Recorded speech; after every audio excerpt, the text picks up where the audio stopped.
रही है sir. So very good evening friends. Let us today see the coverage of case studies as per syllabus. Case studies can relate to either CIRP or liquidation process, individual insolvency and bankruptcy, companies, partnership and LLP, business and professional ethics. Total coverage as per the syllabus, which is valid up to 28th February, is of 40 marks. But these case studies are equally useful for those who want to appear after 28th February also. ठीक है, जैसे business और professional ethics, इसमें क्या होगा कि एक case study आएगी और 3 क्वेश्चन होंगे उसमें, ठीक है, 2 नंबर के। अब क्वेश्चन कहां से आ सकते हैं भाई? वो जो भी केस स्टडी बनाएंगे, नॉर्मली तो क्या है, ये केस स्टडीज कहां से बनती हैं? जितने भी हमारे डिसिप्लिनरी केसेस हैं, डिसिप्लिनरी केसेस हमें कहां पर नजर आते हैं? आईबीबीआई की वेबसाइट पर। वहां डिसिप्लिनरी ऑर्डर्स हैं, बहुत सारे ऑर्डर्स हैं।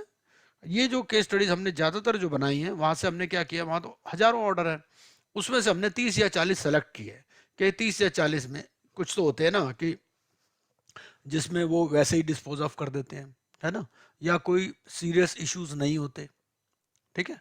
लेकिन कुछ ऐसे होते हैं केस स्टडी जिसमें कुछ सीरियस इश्यूज इन्वॉल्व होते हैं, डिटेल में ऑर्डर होते हैं, तो उन्हीं को हमने आइडेंटिफाई करके उसके बेसिस पे किया।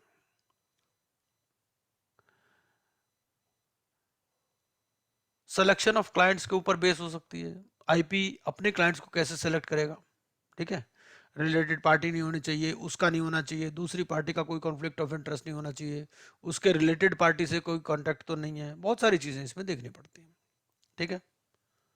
क्योंकि 524 एसोसिएट की कॉन्सेप्ट वो यहाँ पर हमें यूजफुल है। जितनी भी केस स्टडीज बनी हुई हैं, कुछ तो मैंने बनाई थी, कुछ ये जो पुराने हमारे स्टूडेंट्स हैं उन्होंने भी बनाई थी, ऐसे ही आपको भी बनानी है। आपको क्या करना है, आपको जैसे सेक्शन 524 ले लो, ठीक है। सेक्शन 524 लेकर के, उस सेक्शन 524 बहुत लंबा सेक्शन है, ठीक है। अब उसके बेसिस पर आप केस स्टडी बनाओ, उसमें ये बता दो भाई ये आदमी इस कंपनी में डायरेक्टर है, इसमें पार्टनर है, इसका इतना परसेंटेज है, ठीक है ना, तो वो क्या असाइनमेंट ले सकता है, नहीं ले सकता, ठीक है। वो नहीं डायरेक्टर, उसकी वाइफ डायरेक्टर है, वो पार्टनर है एलएलपी में, इस तरह से। तो 524 की कॉन्सेप्ट आपको देखनी है, और जो सेक्शन आपका 77 है, कौन सा, जिसमें एसोसिएट की कॉन्सेप्ट डिस्कस की गई है ना, 77 या 78 ऐसे कुछ सेक्शन होगा मेरे हिसाब से, तो वो आप देख लेना, शायद 78 होगा। तो 79 में जहाँ डेफिनेशन दे रखी है, तो वहां पर आपको एसोसिएट की डेफिनेशन दे रखी है, ठीक है। तो आप 524 को स्टडी करो, और यहां पर जो है ये रिलेटिव और एसोसिएट की कॉन्सेप्ट, इनके बेसिस पर आप केस स्टडी अपने आप भी बना सकते हो। दूसरा पॉइंट आता है इसमें चार्जिंग ऑफ फीस, कि भाई फीस जो है आपकी, that should be commensurate with the knowledge and skill.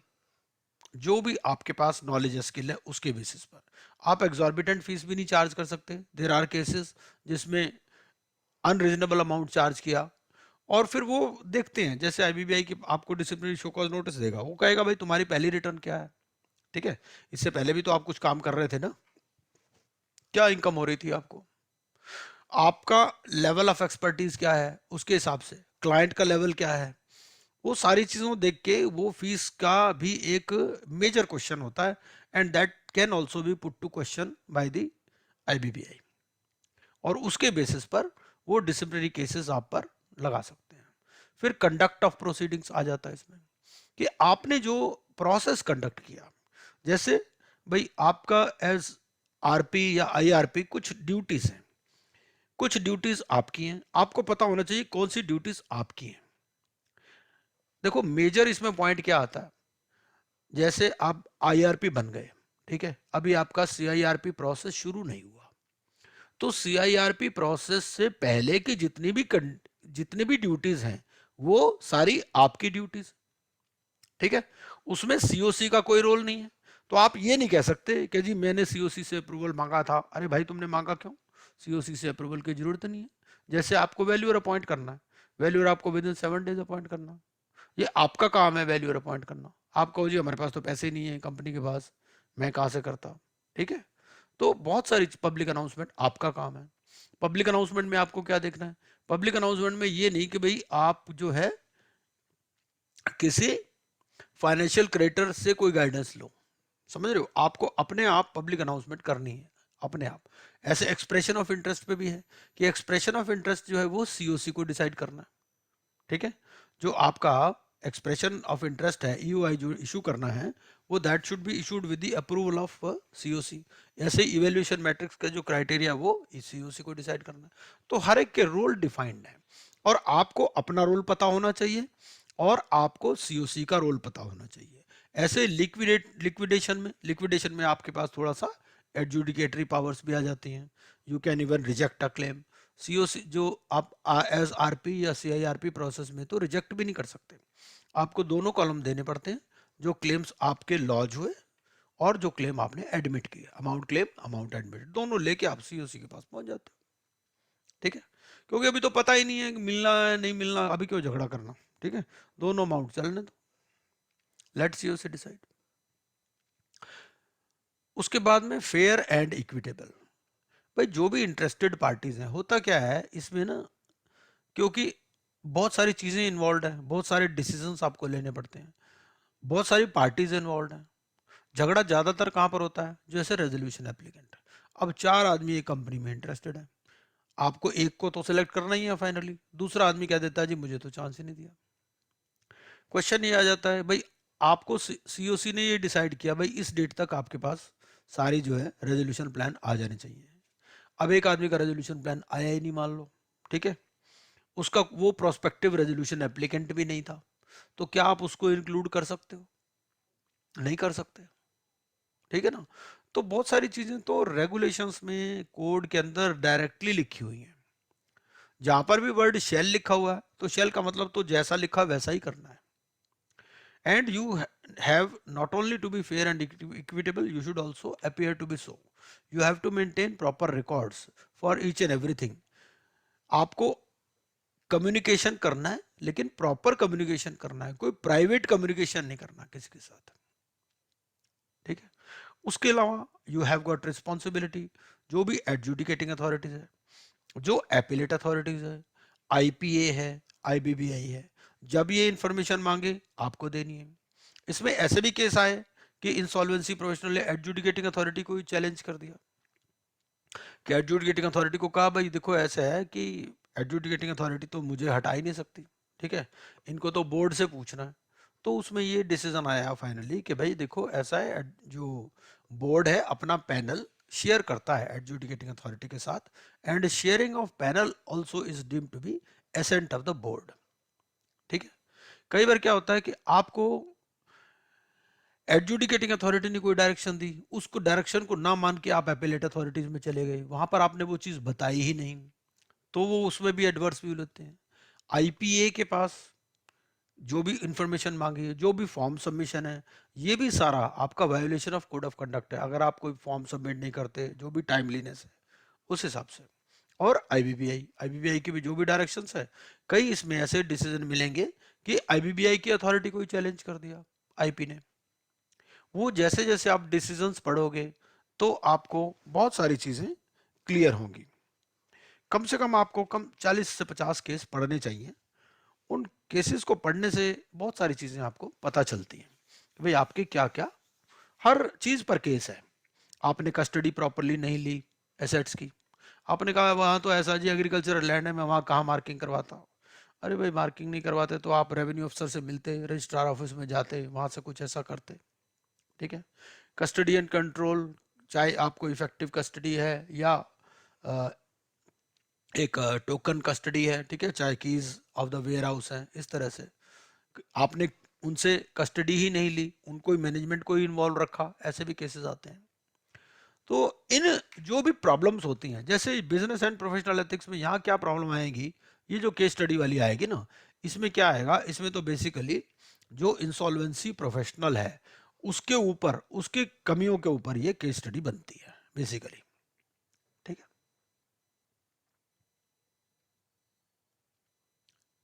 अब ये कुछ मटेरियल हमारा आईबीबीआई की वेबसाइट पर भी अवेलेबल है, ठीक है।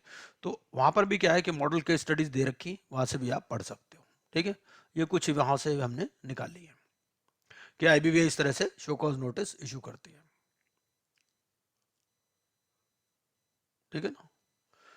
कि अब ये कह देता है भाई, उसमें कहता है कि 15 में से इसने 2 लिस्टेड कंपनी है, 3 अनलिस्टेड है, 10 प्राइवेट कंपनी है, तो क्या नंबर ऑफ असाइनमेंट्स जो है वो भी लिमिट है, ठीक है। पहले तो नहीं था, अब तो उसके ऊपर भी लिमिट लगा दी है, ठीक है। डिसिप्लिनरी केसेस है, ये मैंने इसका भी लिंक आपको दे दिया है। Inspection of service providers, study of insolvency professionals in India, और orders of the disciplinary committee IBBI. तो अब ये जो ऑर्डर्स हैं,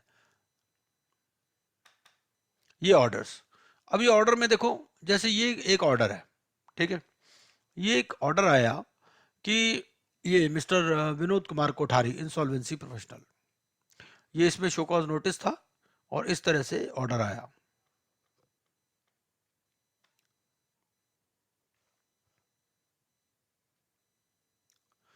अब ये जितने भी ऑर्डर्स होते हैं इसमें हमें बहुत सारी चीजें पता चलती है।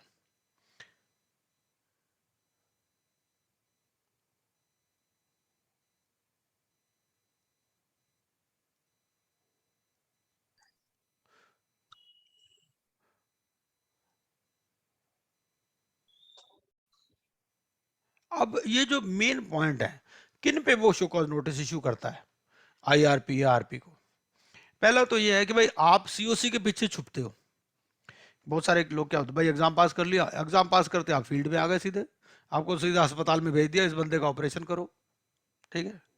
तो आप क्या करते हो, आप कई चीजों के लिए पूछते हो यार, सोचते हो हर हर चीज के लिए सीओसी से अप्रूवल ले लो। नहीं, कोई जरूरी नहीं, जो आपका काम है वो आपको करना है, वो सीओसी को नहीं करना। दूसरा क्या है कि you are acting against the basic objectives of the code if you are pushing for liquidation.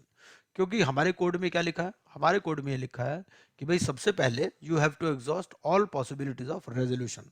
तो सबसे पहले आप सीआईआरपी प्रोसेस की पॉसिबिलिटी एग्जॉस्ट करो, अगर रेजोल्यूशन नहीं हो सकता then only you go for liquidation, directly you should not push for liquidation, ठीक है। दूसरा यह है कि फीस जो है आपकी, it is not commensurate with your work and experience, जब considerations of fixation of fees are extraneous, ठीक है।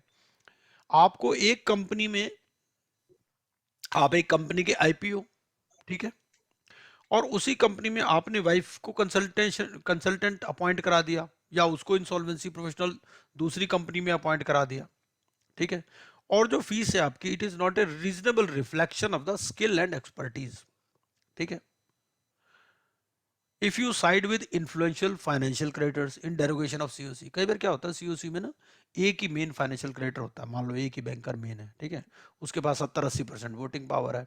तो आप सोचते हो यार ऐसा है, 66% से तो सीओसी कुछ भी कर सकती है, इस बंदे के पास पहले ही 80% पावर है, ठीक है, चाहे उसके पास जितनी मर्जी हो, लेकिन सीओसी का काम सीओसी के थ्रू ही होगा।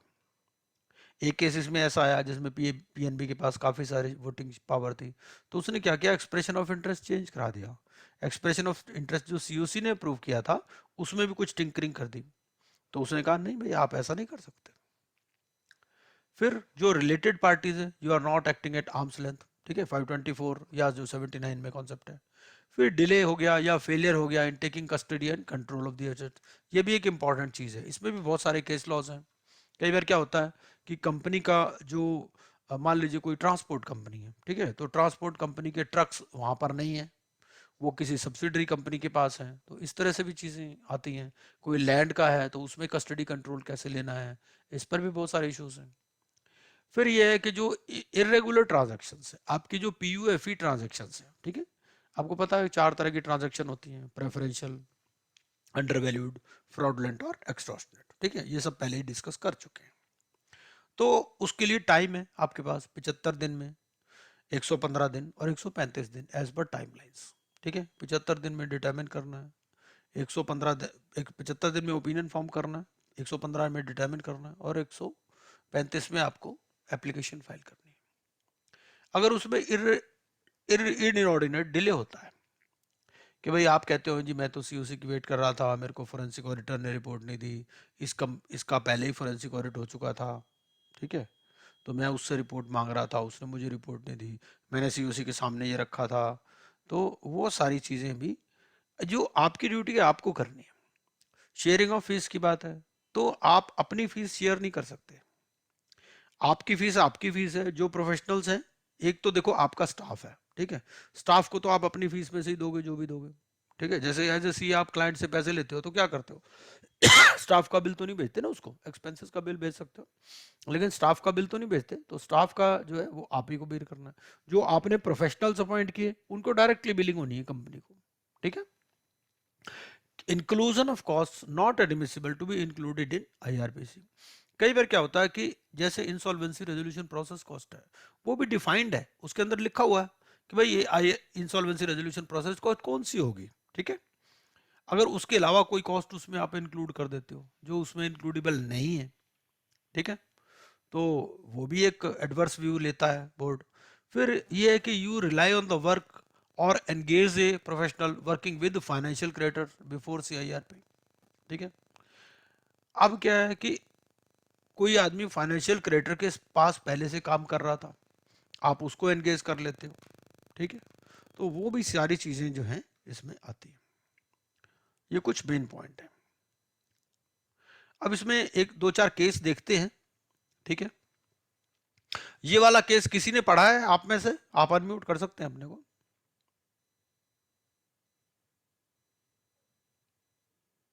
ये केस जो है बहुत पॉपुलर है एग्जामिनर्स के पास, ये बहुत बारी आता है, 90% में तो यही आ जाता है एग्जाम में केस।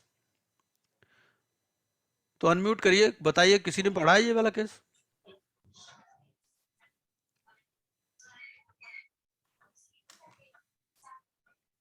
हाँ जी, बोलिए। अरे भाई कोई तो बोलो। नहीं, पढ़ा नहीं है क्या? किसी नहीं, किसी ने तो पढ़ा होगा, किसी ने भी नहीं पढ़ा। चलिए मैं बताता हूँ। ये मिस्टर एस जो है ये आईपी था, ठीक है। ये आईआरपी था, एसएनपीएल ए प्राइवेट लिमिटेड कंपनी, ठीक है। इसने एप्लीकेशन फाइल की for initiating CIRP against 14 corporate debtor. भाई एसएनपीएल एक प्राइवेट लिमिटेड कंपनी थी, उसने इसको आईआरपी अपॉइंट किया और इसने जो है कहा कि भाई इन कंपनीज के अगेंस्ट में आप फाइल करो एप्लीकेशन, ठीक है। क्योंकि क्या होता है, बहुत सारी कंपनीज होती हैं, कंपनीज क्या होता है सिस्टर कंसर्न्स होती हैं, तो वो सारी के अगेंस्ट में इधर से उधर लेना होता है, तो वो क्या करते हैं सीआईआरपी 14 के अगेंस्ट में उसने सीआईआरपी की एप्लीकेशन फाइल कर दी, ठीक है। इन 14 के 14 केसेस में जो एस जो था, एस कौन था? आईआरपी था, प्राइवेट, ये जिसने सीआईआरपी की एप्लीकेशन फाइल की, तो इसकी वाइफ जो थी वो थी बी। तो she was appointed as an IRP और उसकी फीस रखी 269। मान लो एक आदमी है, एक प्राइवेट लिमिटेड कंपनी है, वो आप आईपी हो, आपको कहता है भाई ऐसा है, ये लोग यार मेरे पैसे नहीं दे रहे, तो तुम इनके अगेंस्ट में सीआईआरपी की एप्लीकेशन फाइल कर दो, ठीक है। आप एप्लीकेशन फाइल कर देते हो। अब वो जो कंपनियां हैं, उन कंपनियों में आप अपनी वाइफ को आईआरपी अपॉइंट करा देते हो, उन 14 की 14 कंपनियों में, ठीक है। फीस क्या है? 269.25। अब आपकी वाइफ जो है उसने पहले कोई असाइनमेंट हैंडल ही नहीं किया, पहला ही असाइनमेंट है ये, ठीक है। तो while considering the application for initiation of CIRP of one of the companies, अब ये केस ना दो स्टेजेस पे चला, ठीक है। अब जब ये इनिशिएट होने लगी एक कंपनी की, तो एडजुडिकेटिंग अथॉरिटी ने कहा, एडजुडिकेटिंग अथॉरिटी ने ऑब्जर्व किया कि भाई एक clarification was required from the board as to whether the proposed IRP could be a relative of the IRP of the applicant. क्योंकि देखो ऐसा लिखा तो नहीं है कि भाई आप एक कंपनी के अगेंस्ट में सीआईआरपी शुरू कर रहे हो तो आपकी वाइफ उन कंपनियों में आईआरपी नहीं हो सकते, ऐसा लिखा नहीं है कहीं भी। तो उन्होंने कहा, इनको पता चला यार ये बंदा तो यहाँ आईआरपी और इसकी वाइफ दूसरी साइड पे है, ठीक है, अपोजिट पार्टी होगी ना। भाई हम क्या करते हैं, हमने क्या लिखा है उसमें, हमने ये लिखा ना कि वो वहां पर उसका पार्टनर नहीं हो सकता, डायरेक्टर नहीं हो सकता, ठीक है ना, अपोजिट पार्टी में। तो इसमें ये था, in another case not covered in the 14 cases above, ठीक है, adjudicating authority had observed on, इससे पहले भी एक केस था उसमें कहा गया था कि भाई जो प्रोफेशनल जिसने आईआरपी का वर्क एक्सेप्ट किया, it was none other than the wife of the CA who filed the company petition under section 9, ठीक है। इससे पहले आईबीसी आने से पहले क्या होता था, ये कंपनी पिटिशन होती थी, तो प्रोफेशनल फीस उस केस में क्या थी, इन दिस केस वाज 5 करोड़। तो एडजुडिकेटिंग अथॉरिटी ने आईबीबीआई को लिख दिया कि भाई ये जो प्रपोज्ड आईआरपी है, ये तो हस्बैंड वाइफ मिलके ही चूना लगा रहे हैं कंपनियों को, ठीक है ना। तो उन्होंने आईबीबीआई को लिखा कि for taking appropriate action against the proposed IRP. ये 14 केस अलग है, 14 केस से अलग ये था, ठीक है। एक क्वेरी है यहाँ पे। हाँ जी, हाँ जी। ये पहला सेंटेंस जो है ना, मिस्टर एस एंड आईपी हाँ as an IRP of SNPL Private Limited हाँ file application for initiating CIRP. हाँ। अभी ये company as a financial creditor has to file initiate CIRP, not S as an IP. पहला sentence, Mr. S and IP as an IRP of SNPL filed application for initiating CIRP. Initiating of CIRP has to be started by either by financial creditor or by the operational know that creditor. Is true, but ऐसा तो होता ये है ना। Sentence बराबर है क्या? कुछ गलत लग रहा है मेरे को सेंटेंस, पहला सेंटेंस। नहीं नहीं नहीं, How can इसमें ACE filed application for नहीं, CIRP? वो देखो एप्लीकेशन तो एडवोकेट या आईपी के थ्रू ही फाइल होती है ना, उस इस तरह से लीजिए आप इसको, भाई अच्छा, एप्लीकेशन आप वो उस तरह। लैंग्वेज ऐसा है हाँ कि हाँ, मिस्टर ऐसा एस ही ने है। फाइल किया है। हाँ वो ऐसा ही है, लैंग्वेज ऐसा ही है, बट वो on naturally on behalf of company, वो ऑन बिहाफ ऑफ कंपनी ही फाइल करेगा ना भाई। हाँ कंपनी हाँ। कंपनी पे जाएगा, देखो कंपनी में कौन जाएगा एप्लीकेशन फाइल करने, किसी ना किसी प्रोफेशनल के थ्रू ही तो एप्लीकेशन फाइल कराएंगे ना। नहीं, इसके लिए उसके लिखना रहता है mister S as a professional, I mean IP on behalf of IRP to come in, हाँ ठीक है, ऐसा ठीक है। लैंग्वेज चाहिए। हाँ ये ठीक है। क्या होता है, हम्म इसमें ऐसा टाइप का हमेशा ये केस लॉ में ऐसे ही आता है, केस स्टडीज में हम्म। एकदम गलत सा लिख लेते हैं। अभी हाँ ये हाँ, सेंटेंस इतना गलत है, अभी नहीं हम वो लोग ठीक को है, वो बात सही है, पढ़ते पर समय कंफ्यूज हो जाता है कि वो भाई बात सच सही, क्या है। पर आप देखो ना, आप ऐसा है, जो भी सेक्शन भाई सेक्शन 7 की एप्लीकेशन जो भी लगेगी, उसमें आपको आईएपी का नाम देना तो जरूरी रहता ही है ना, तो वही एप्लीकेशन फाइल करता है। नहीं, ऑन बिहाफ ऑफ लिखना चाहिए था, हाँ ये ठीक है, उसके लिए ठीक से है, प्रॉब्लम आ रहा है। या ठीक है। सिंपल हम कह सकते हैं एडवोकेट कह सकते हैं ना, इंस्टेड ऑफ हाँ आईआरपी नहीं नहीं, ऑन एडवोकेट। बिहाफ ऑफ लिखना चाहिए, बस फिनिश हो गया मतलब। हाँ, ये मैं ठीक सेंटेंस है। में एस ने फाइल किया है सीआरपी, ऐसा लग रहा हाँ ठीक है, ठीक है, ठीक है, ठीक, है। ओके ओके, ठीक है। तो ऐसा है ना, ये वाला केस में आपको वो वहां पर हम डिसिप्लिनरी केसेस में भी देख लेंगे किस तरह से लिखा हुआ है, ठीक है ना। बट इसका सेंस वही है कि भाई ये आईआरपी था उस कंपनी में जिस कंपनी ने एप्लीकेशन फाइल की थी, ठीक है। इसका पहले भी कुछ इशू चल रहा था, पहले भी इस कंपनी में ऐसे किया था, उसने कोई कंपनी पिटिशन फाइल कराई थी अपनी वाइफ से, ठीक है। तो एडजुडिकेटिंग अथॉरिटी ने बोर्ड को लिखा, भाई ये क्या चक्कर है, ये ऐसा हो सकता है क्या। अब बोर्ड ने इन फैक्ट्स के बेसिस पर एक शो कॉज नोटिस इशू कर दिया मिसेस एस को। उसको ये कहा कि भाई you have compromise your independence, integrity and impartiality by consenting to act as IRP of 15 CIRP simultaneously even though she has no experience and no capacity. अभी तो कोई एक्सपीरियंस नहीं है उसके पास, ठीक है। And Mrs S contracted to act as IRP at a fee of 5.15 crore for 1 month, ठीक है। उसने कहा भाई पहले महीने मेरी फीस इतनी होगी and a fees of 3 crore as RP per month besides out of pocket expenses. Default कितने का था, 42 लाख का, ठीक है। इन्होंने कहा भाई ये तो दोनों मिलके लूट रहे हैं कंपनी को, डिफॉल्ट है 42 लाख का और ये कह रही मेरी एक ही महीने की फीस होगी 5 करोड़ 15 लाख रुपए, ठीक है। आउट ऑफ पॉकेट एक्सपेंसेस अलग होंगे और बाद में जब मैं आरपी बन जाऊंगी तो मेरे 3 करोड़ रुपए फीस होगी पर मंथ। वो कहते हैं कि appointment as RP was also logged in before COC व फॉर्म। अब भाई आरपी कौन बनाएगा, आरपी तो सीओसी बनाएगी, आप आरपी की बात भी पहले से ही करने लग गए। तो इसने ये कहा कि देखो जी ऐसा है, ऐसा तो कोई लिखा नहीं है। मिसेज एस ने ये कहा कि I am not explicitly barred from acting as IRP RP of the CDs as she has no relationship with any of them, ठीक है। तो मेरा तो कोई रिलेशनशिप है नहीं उनके साथ, और जब मैंने कंसेंट दी 15 कंपनी की तो मेरे पास तो कोई असाइनमेंट नहीं था, तो I agreed to consent for all the 15 CIRP. मेरे को 2-3 मिल जाते तो मैं बाकियों से विड्रॉ कर लेती, विड्रॉल लेटर दे देती। और उन्होंने कहा जी ऐसा है, मैं तो पहले भी पकड़ी गई थी, ऐसा ही कोई मेरे अगेंस्ट पहले भी केस था, ठीक है ना। तो एक ही जुर्म की 2 बार सजा तो मिलॉर्ड ना दी जाए, ये तो भाई आईपीसी में भी लिखा है कि भाई एक जुर्म की 2 बार सजा नहीं मिल सकती, ठीक है। अब इन फैक्ट्स के बेसिस पर आपको ये आंसर करने हैं, ठीक है। ये जो ट्राइट लॉ है ये कह रही है कि भाई ये 15 सेपरेट CIRPs में एप्लीकेबल होगा या नहीं होगा कि भाई एक जुर्म की 2 बार सजा नहीं मिल सकती? तो ये तो एप्लीकेबल नहीं होगा इस केस में। बोर्ड ने भी कहा कि भाई ये चीज यहाँ पर एप्लीकेबल नहीं होगी, ठीक है, क्योंकि ये सेपरेट कॉज ऑफ एक्शन है। अब बात ये आती है कि पनिशमेंट क्या होगी for such A conduct of the IRP। Normally क्या करते हैं कि वो जितने भी केसेस आप देखेंगे तो ऐसा होता है कि कैंसिलेशन करते हैं वो फॉर ए स्पेसिफाइड पीरियड।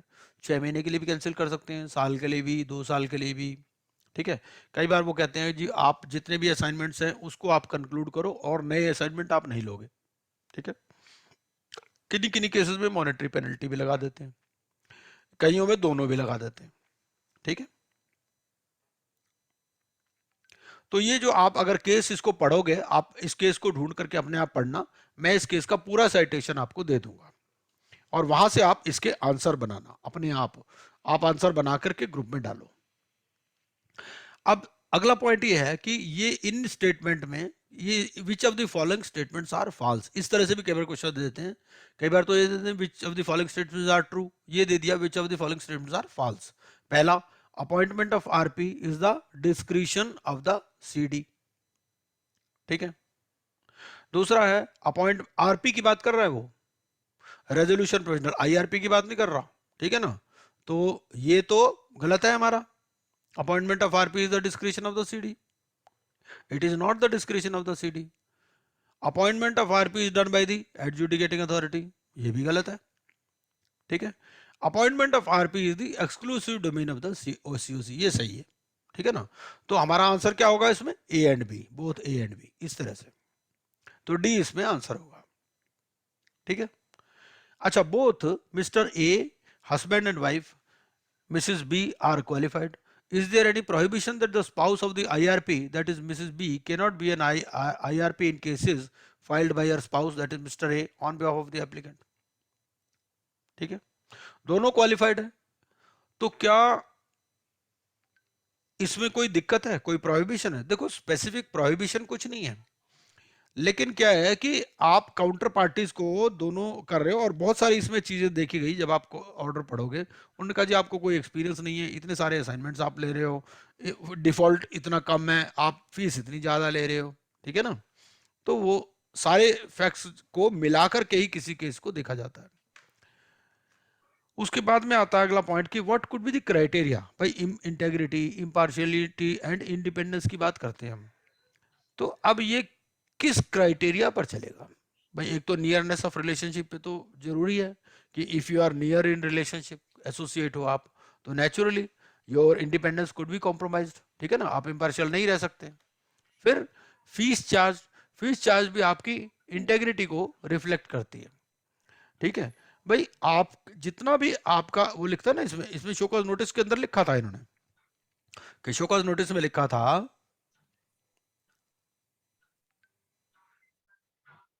कि भाई she compromised her independence, integrity and impartiality even though she has no experience and no capacity, कोई एक्सपीरियंस भी नहीं था उसके पास, ठीक है। और prior experience also could decide, तो ऑल ऑफ द अबव, तो इस तरह से इसके आंसर हो जाएगा ऑल ऑफ द अबव। इस तरह से वो कोई भी केस स्टडी बना सकते हैं और आपसे क्वेश्चन उस पर पूछ सकते हैं। ये अगर आप चाहेंगे तो मैं सारे टेक्स्ट भी आपको डाल दूंगा, वैसे IBBA की वेबसाइट पर ये अवेलेबल है। आप कहें तो मैं 1 मिनट आपको ये वाला केस एक दिखा देता हूं इससे पहले कि हम आगे चलें, ठीक है। 1 मिनट आप रुकें। Resume, share screen, case studies, हाँ जी। तो अब नजर आ रही होगी मेरे ख्याल है ना। हाँ, mister D he was appointed as IRP RP of SVLL, ठीक है। RP ने देखा कि 300 ट्रक जो कॉर्पोरेट डेटर के थे, ये एक उसकी सिस्टर कंसर्न थी SPPL, वो यूज कर रही थी और उससे जो भी पैसे आ रहे थे revenue, it was credited to SPPL bank account, ठीक है। The promoters of the CD, that is SVLL, they had a stake in SPPL and had transferred the staff of the CD to SPPL। मतलब एक sister concern थी उसकी, तो revenue भी उसमें credit होता था, ठीक है, और उन्होंने स्टाफ भी वहां पर लगा रखा था। तो डायरेक्टर जो थे एसपीपीएल के, जो सिस्टर कंसर्न थी, they were former employees of the CD, ठीक है, and SPPL appear to be under the direct control of the erstwhile promoters of the CD, ठीक है, तो ये उसके कंट्रोल में लगती थी, ठीक है। अब ये सारी बातें उसको पता थी आईआरपी को, भाई वो गया होगा वहां, देखा होगा बैलेंस शीट में तो इतने एसेट्स आ रहे हैं, वहां पर कुछ है ही नहीं, कहाँ पूछा होगा कहाँ पर है, कहा जी वो तो सिस्टर कंसर्न में है, तो भाई उनका पैसा कहाँ जाता है, उसके अकाउंट में क्रेडिट होता है, स्टाफ का है, स्टाफ भी वहीं पे लगा रखा है जी। Despite knowing this fact, application under 66(1) was filed after a delay of more than a year, ठीक है, तो 66 वाली जो एप्लीकेशन है ये भी इन्होंने 1 साल के बाद फाइल की, तो 66 में हमारे पास क्या है, वही 75, 115 और 135 दिन, ठीक है ना, उसके हिसाब से फाइल करनी थी आपको।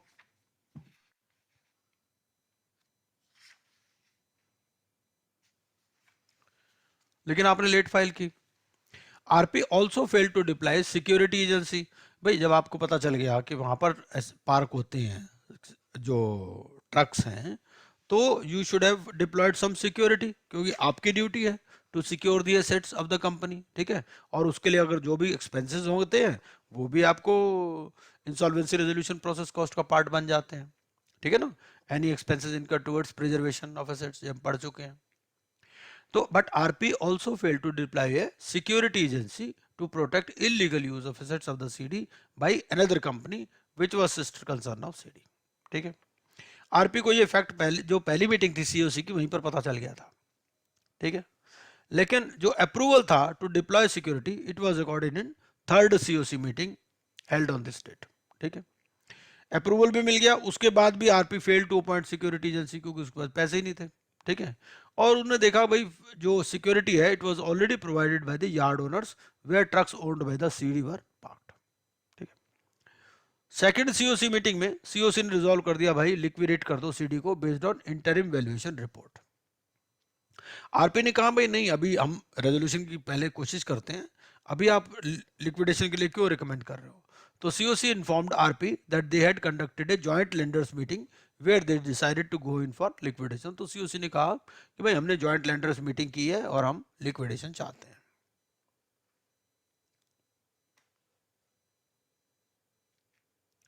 अब बोर्ड ने एक शो कॉज नोटिस इशू कर दिया इन फाइंडिंग्स के बेस पर, ठीक है।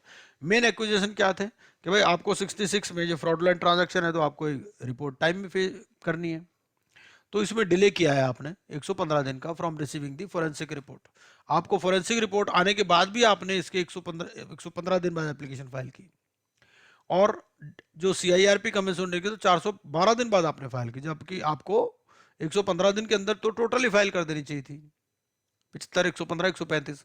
However, the board found that one of the items of the agenda, one of the meetings of COC provided as under, तो उन्होंने वो क्या करते हैं, सारी चीजों को देखते हैं, भाई जो सीओसी का एजेंडा है उसमें क्या था, सीओसी एक मीटिंग का, जो सीओसी की मीटिंग थी उसमें एक एजेंडा आइटम ये थी कि to take approval of the COC for appointment of forensic auditor and fixing the fees for the assignment. अब बोर्ड ने कहा भाई ऐसा है, ये जो फोरेंसिक ऑडिटर अपॉइंट करना ये तो तुम्हारी जिम्मेदारी है, जितने भी प्रोफेशनल्स अपॉइंट होने हैं आपने सीओसी से नहीं है पूछना है, आपको क्या करना है, आपको अपॉइंट करने हैं, ये आपकी ड्यूटी है, ठीक है। ड्यूटीज ऑफ आईआरपी या आरपी हमने दे रखी हैं, कौन से सेक्शन में दे रखी हैं, ये तो हमारे को शुरू में मिल जाएंगी, आप 25 के आसपास चलो तो मिल जाएगा आपको।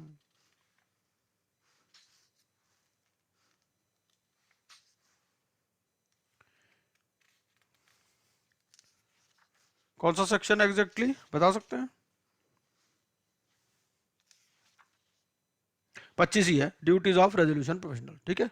तो भाई 25 पढ़ लो, 25 में लिखा हुआ है कि आपको क्या करना है, पहली बात take immediate custody and control, आपने नहीं लिया, ठीक है। अपॉइंट अकाउंटेंट लीगल और अदर प्रोफेशनल्स, ये आपने नहीं किया, ठीक है। वो यहां से ऐसे पढ़ के बताते हैं भाई आपकी ड्यूटीज कहां पर दे रखी हैं, यहाँ तो you have abdicated your responsibility in favour of the COC, आपको सीओसी अप्रूवल की जरूरत नहीं है। दूसरा ये कि failure to take control of the assets of the CD and failure to deploy the security where the CD's trucks were parked, ठीक है। तीसरा, COC authorise the appointment of an external agency for preparation of information memorandum. देखो ऐसा है, मैं क्या करूंगा, आज आपको 5 या 7 केस स्टडीज इनिशिएट कर दूंगा, मैं इनका पूरा टेक्स्ट ग्रुप में डाल दूंगा, आपको पढ़नी है, और पढ़ने के बाद हम मंडे को इनको दोबारा डिस्कस करेंगे। ठीक है, ऐसे ही हो पाता है, क्योंकि केस स्टडी बहुत ज्यादा यहाँ पर डिस्कस नहीं हो सकती। ठीक है, वो तो आपको ही पढ़नी है। मैंने आपको पूरा मटेरियल दे दिया है, किसी भी चीज का आंसर चाहिए वो आपको आंसर केस लॉ के अंदर ही मिल जाएगा। मेरे पास पूरा लैपटॉप में मेरे पास पूरे सारे टेक्स्ट हैं, उन टेक्स्ट के बेसिस पर ही हमने ये बना रखे हैं। ये अगर आप केस पढ़ो तो कोई 45 पेज का केस है, कोई 15 पेज का केस है, उससे हमने ये जूस निकाल रखा है। ऐसा नहीं कि ऐसा ही लिखा हुआ है कहीं, ऐसा कहीं लिखा नहीं मिलेगा आपको। जैसे ये वाली केस स्टडीज हैं कुछ 10-15, ये मैंने अपने हाथ से बना रखी है। उसके बाद में COC authorised the appointment of an external agency for preparation of information memorandum. अब भैया इंफॉर्मेशन मेमोरेंडम कहाँ लिखता है? सेक्शन 29 में। आपको क्या करना है, उस सेक्शन को भी निकाल के पढ़ना है जब आपने केस स्टडी पढ़नी है, तो ही आपको चीजें समझ में आएंगी। ठीक है, एक तो आपको सेक्शन याद हो जाएगा इस बहाने कि भाई कौन से सेक्शन में लिखा हुआ है। ठीक है, तो ये शायद सेक्शन 29 में ही है। अगर 29 बोलता है ये प्रेपरेशन ऑफ इंफॉर्मेशन मेमोरेंडम, लिखा the resolution professional shall prepare an information memorandum, मतलब बनाना किसको है? आरपी को बनाना है। ठीक है, तो आरपी की ड्यूटी है ये। अब इसने क्या किया, इसने एक एक्सटर्नल एजेंसी को दे दिया बनाने के लिए। भैया एक्सटर्नल एजेंसी को आप नहीं दे सकते। चौथा, RP used process email only for communication and not the mail ID inform to IBBI. देखो जितनी भी ऐसा होता है कि आपको क्या करना है कि जितनी भी आईडीज आप बनाते हो, एक तो मेन आईडी होती है आपकी, ठीक है ना, जैसे मान लो क्लेम्स वगैरह आप इनवाइट करते हो, उसके लिए सारी ईमेल आईडी होती है। कई बार फिर क्या होता है कि इतने ज्यादा प्रोसेस होते हैं ना, तो आप प्रोसेस वाइज भी ईमेल आईडी बना देते हो, भाई ये CIRP प्रोसेस की, ये लिक्विडेशन प्रोसेस की, इस तरह से। लेकिन इसने जो है ये प्रोसेस ईमेल ही दी कम्युनिकेशन में। ठीक है, जो आईडी इन्फॉर्म टू आईबीबीआई थी वो नहीं दी कम्युनिकेशन में। दोनों, अगर 2 आईडी बनाते हो तो आपको दोनों कम्युनिकेट करनी, जितने भी लेटर हेड, जितने भी कम्युनिकेशन आपके जाते हैं। ठीक है, उसके बाद में discrepancy in the amounts due to valuers, इसमें ये है at the end of the form there was a column for remarks where IP could have mentioned this fact. अब उसमें क्या होता है, जैसे आपको पता है कि 2 वैल्यू अपॉइंट करने होते हैं। ठीक है ना भाई, जो 2 वैल्यू क्या बताते हैं, वैल्यू है एक फेयर वैल्यू और एक लिक्विडेशन वैल्यू। अगर उसमें बहुत ज्यादा वेरियंस है तो थर्ड भी अपॉइंट कर लेते हो, थर्ड में जो 2 नियरेस्ट हो उनकी वैल्यू की एवरेज आप ले लेते हो। ठीक है, ये सब हम पढ़ चुके हैं। अब इसमें क्या है कि इनकी जो अमाउंट ड्यू है ये भी उसको फॉर्म के अंदर सबमिट करने पड़ते हैं। तो उसने कहा जी आपका फॉर्म ही गलत है, आपका जो फॉर्म दे रखा है आपने, फॉर्म में ऐसा कोई कॉलम ही नहीं है। उन्होंने कहा रिमार्क्स कॉलम है, रिमार्क्स में लिख देते हैं। One of the items in the agenda for meetings and summary report of e-voting contained a proposal for sale of encumbered or unencumbered assets of the CD not exceeding 10% of the value। देखो ऐसा होता है कि ये हमने liquidation में पढ़ा हुआ है। लिक्विडेशन में क्या होता है कि आप जितने भी अनएनकम्बर्ड एसेट्स हैं not exceeding 10% of the total value, वो आप दे सकते हो। ठीक है, वो आप बेच सकते हो। इसमें क्या लिख दिया, दोनों लिख दिए, एनकम्बर्ड और अनएनकम्बर्ड। उन्होंने कहा भाई एनकम्बर्ड तो आप बेच ही नहीं सकते। ठीक है, उसने हालांकि उसने जवाब दिया ऐसा है जी मैंने बेचे अनएनकम्बर्ड ही है, लिख दिया गलती से दोनों। ठीक, तो ये जवाब भी मैंने मोटा मोटा आपको पहले बता दिए। ठीक है, तो mister D the RP submitted the following reply.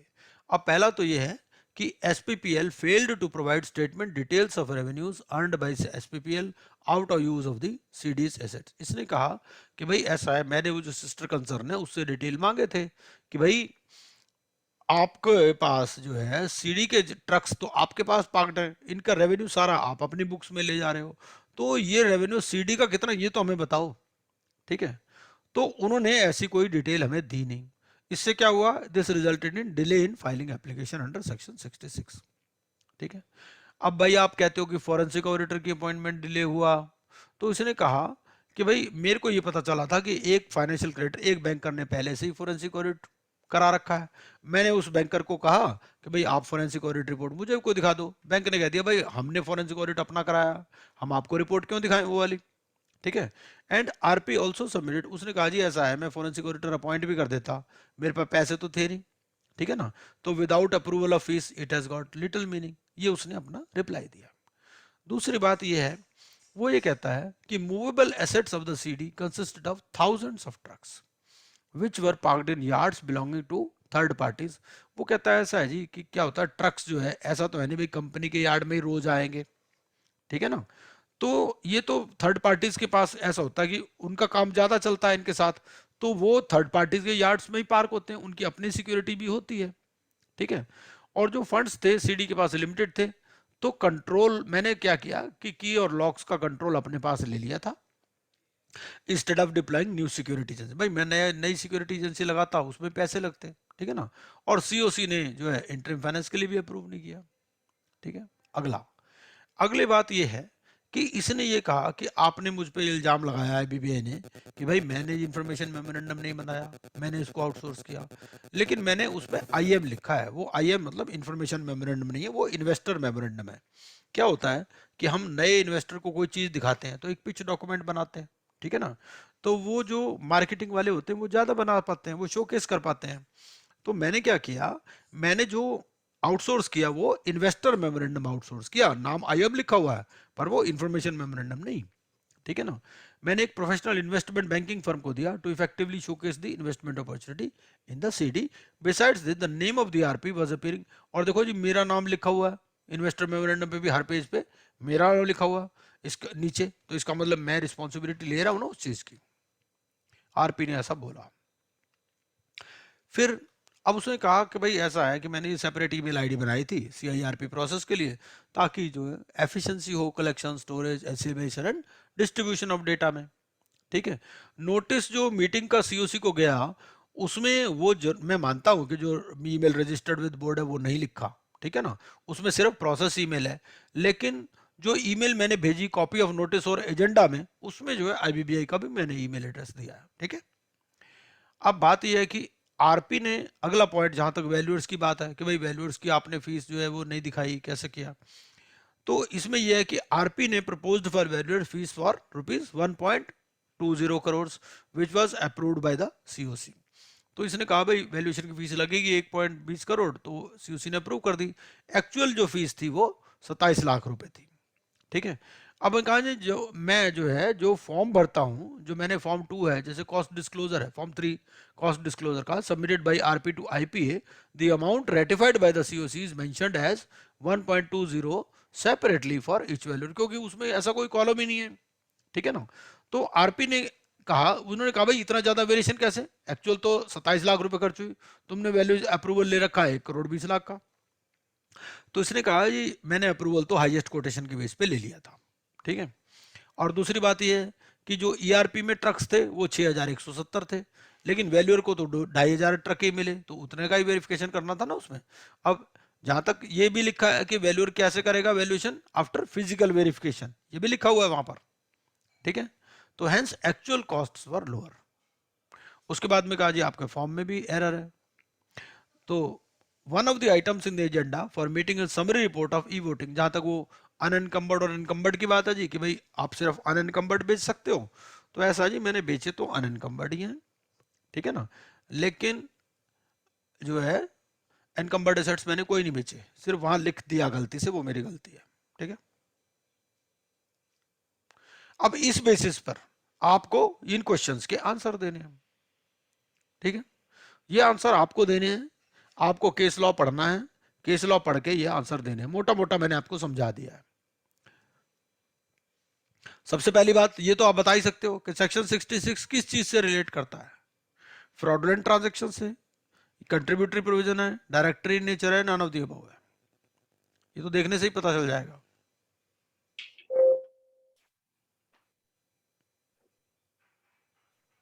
हाँ जी बोलिए। fraudulent transaction.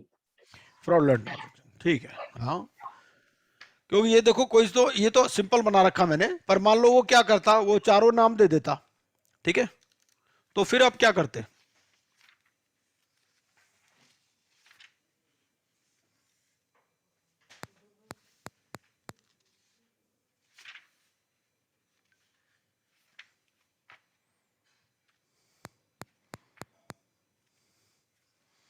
दूसरा है, पहला तो यह है कि जो टाइमलाइंस प्रेस्क्राइब्ड हैं in the code are only directory in nature and it is the discretion of the IP to file an application under section 66 of the code when it deems fit. पहला ये है, ये कहता है कि जो timelines हैं जी वो तो डायरेक्टरी हैं, ठीक है, और आईपी की डिस्क्रिशन है कि सेक्शन 66 की जो एप्लीकेशन है जब वो फाइल करे। बताइए सही है या गलत है, ट्रू और फॉल्स?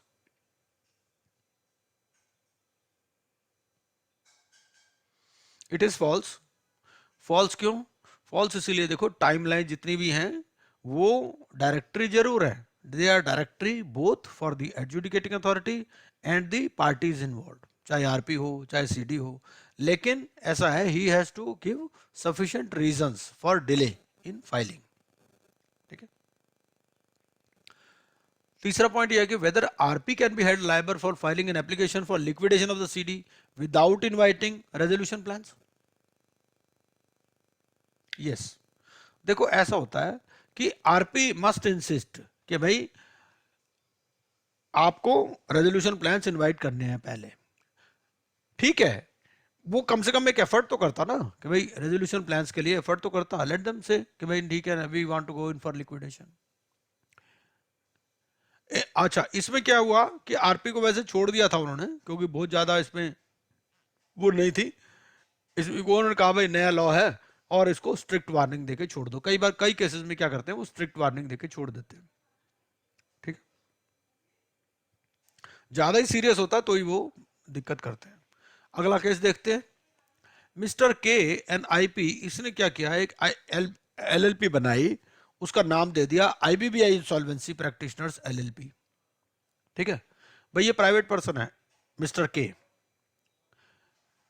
ठीक है, बीच बीच में ना थोड़ा बोलते रहा करो, ऐसा मुझे लगे कि ऐसा नहीं कि मैं ही हूं अकेला यहाँ पर, बाकी सब है नहीं यहाँ, ऐसा मुझे कई बार लगता है।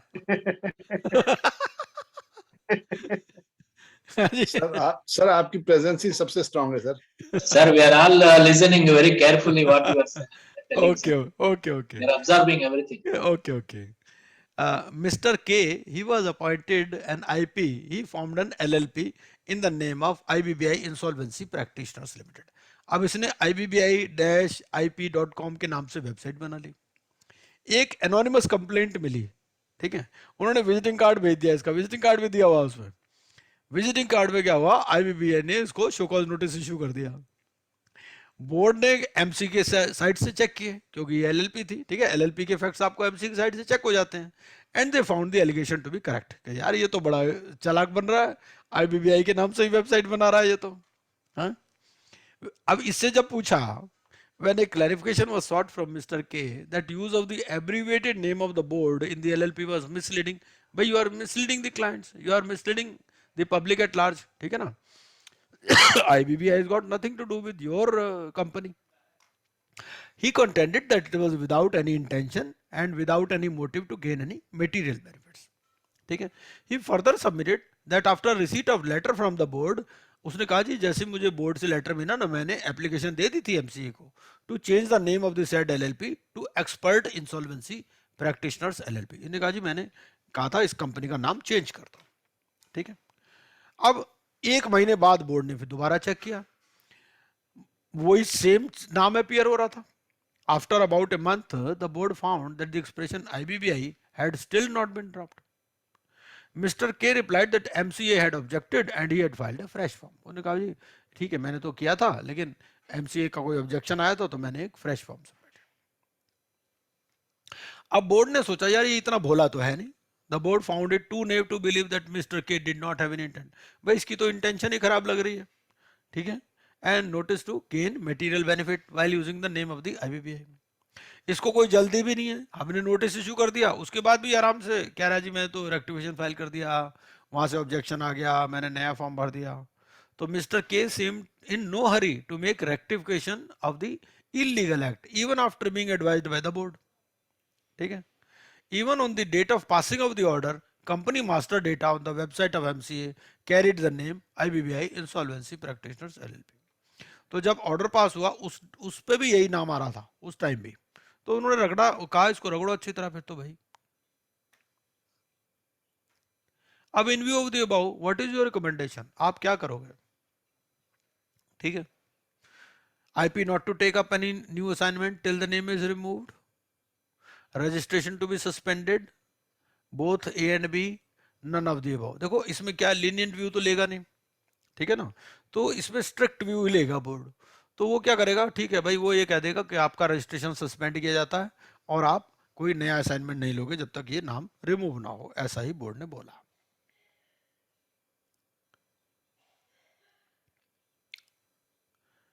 एक और केस देखते हैं। मिसेस के was issued a show cause notice by the board for a role in CIRP of VSPL। एक कंपनी में ये CIRP थी, उसमें main acquisitions show cause notice में क्या थे? सबसे पहला तो ये था, आरपी ने कॉर्पोरेट डेटर के की प्रॉपर्टीज का तो वैल्यूएशन करवाया, गारंटर की प्रॉपर्टीज का भी वैल्यूएशन करवा दिया, ठीक है, क्योंकि बैंकर ने बोला भाई ऐसा है कि मैं ही तो सोल मेंबर हूं, मैं अकेला मेंबर हूं सीओसी का, ठीक है, तो आप गारंटर का भी साथ ही में करवा लो वैल्यूएशन। तो besides this cost was also included in the IRPC, इस कॉस्ट को भी IR insolvency resolution process cost का पार्ट बना दिया, ठीक है। इंसॉल्वेंसी रेजोल्यूशन प्रोसेस में कौन सी कॉस्ट आती है वो डिफाइंड है, ठीक है, ये जो वैल्यूएशन वाली कॉस्ट है ये उसमें नहीं आती। The cost of the valuation was borne by the FC, तो ये जो कॉस्ट थी ये फाइनेंशियल क्रेडिटर ने बियर की थी। FC issued cheque in the name of the RP, तो एफसी ने क्या किया, उसने कहा मैं आरपी आपके नाम में चेक देता हूं, and RP issued cheques to the valuers from his personal account, ठीक है। दूसरा पॉइंट ये कि appointment of valuers is the exclusive domain of the RP, ठीक है। However RP compromised her independence in favour of COC by routing payment through her personal account. तीसरा, COC also acted beyond the provisions of the code by directing the RP। भाई COC की भी गलती है, चाहे COC में एक ही financial creditor था तो उसने पर्सनल गारंटर की भी प्रॉपर्टीज का वैल्यूएशन करवा दिया, वो तो उसकी कस्टडी में भी नहीं थी आरपी की। भाई जो पर्सनल गारंटर की प्रॉपर्टी होती है ये तो हमने पढ़ा है कि लिक्विडेशन एस्टेट में या एज पर सेक्शन 36 क्या चीजें आती हैं क्या नहीं आती, ठीक है ना, उसमें क्या कौन जो प्रॉपर्टीज जो डायरेक्टर्स की पर्सनल प्रॉपर्टीज होती हैं या पार्टनर्स की होती हैं वो उसमें नहीं आती, वो उसकी कस्टडी या कंट्रोल में नहीं थी, उनका भी वैल्यूएशन आप करवा रहे हो और फिर उसको आईआरपीसी कॉस्ट में भी इंक्लूड करवा रहे हो। Ideally such expenditure should be recovered and deposited in the account of the CD, ठीक है। However, in this case, entire expenditure was borne by the bank, who was the sole FC and sole COC member, ठीक है। And RP appointed a CA to conduct the audit. However, RP failed to get their fees approved by the COC. तो उस case में आपकी क्या recommendation रहेगी कि भाई क्या बोर्ड को एक्शन लेना चाहिए?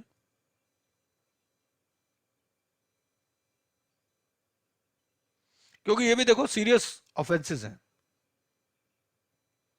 तो नेचुरली वो क्या करेंगे, वो दो एक्शन तो नॉर्मली लेते ही हैं। पहला एक्शन ले लेते हैं, एक स्पेसिफाइड पीरियड के लिए नाम रिमूव कर देते हैं और कहते हैं भाई आप नया असाइनमेंट नहीं लोगे।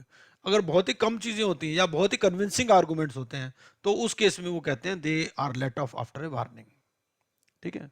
अब ये केसेस का बेस कहां से आता है, ये जो शो कॉज नोटिस इशू होते हैं कहां से होते हैं? सबसे पहले तो ये है कि एडजुडिकेटिंग अथॉरिटी के पास जब प्रोसीडिंग्स चल रही होती हैं तो कई बार काउंटर पार्टीज भी कंप्लेंट डाल देती हैं, एडजुडिकेटिंग अथॉरिटी के पास कंप्लेंट डालती है। हमने ग्रीवांस हैंडलिंग मैकेनिज्म पढ़ा, ठीक है ना, उसमें क्या है ग्रीवांस और दूसरा क्या था कंप्लेंट, है ना, ये कल हमने पढ़ा था। तो उस बेसिस पर भी वो वहां से उठा लेते हैं केसेस को, उन्हीं बेसिस पे वो शो कॉज नोटिस इशू कर देते हैं जो उनको सीरियस लगता है। इसमें क्या हुआ, एक पार्टी का इंस्पेक्शन हुआ, Mr. M, who was appointed as an RP of BPL, he was issued a show cause notice based on findings of an inspection report.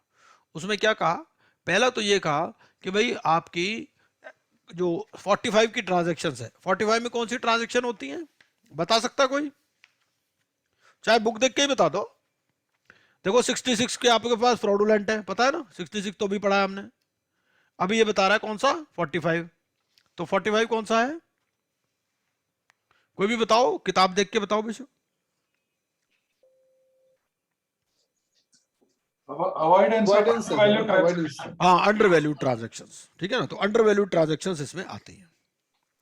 तो ये one of the acquisitions was failure to report transactions covered under section 45 and abdicating his authority in favor of COC, thereby allowing COC to usurp his authority. ठीक है, तो मैंने आपको बता दिया था 25 आपको अपनी अथॉरिटी के लिए पढ़ना है, आपकी क्या ड्यूटीज हैं, क्या रिस्पॉन्सिबिलिटीज हैं, और आप COC के पीछे नहीं छुप सकते।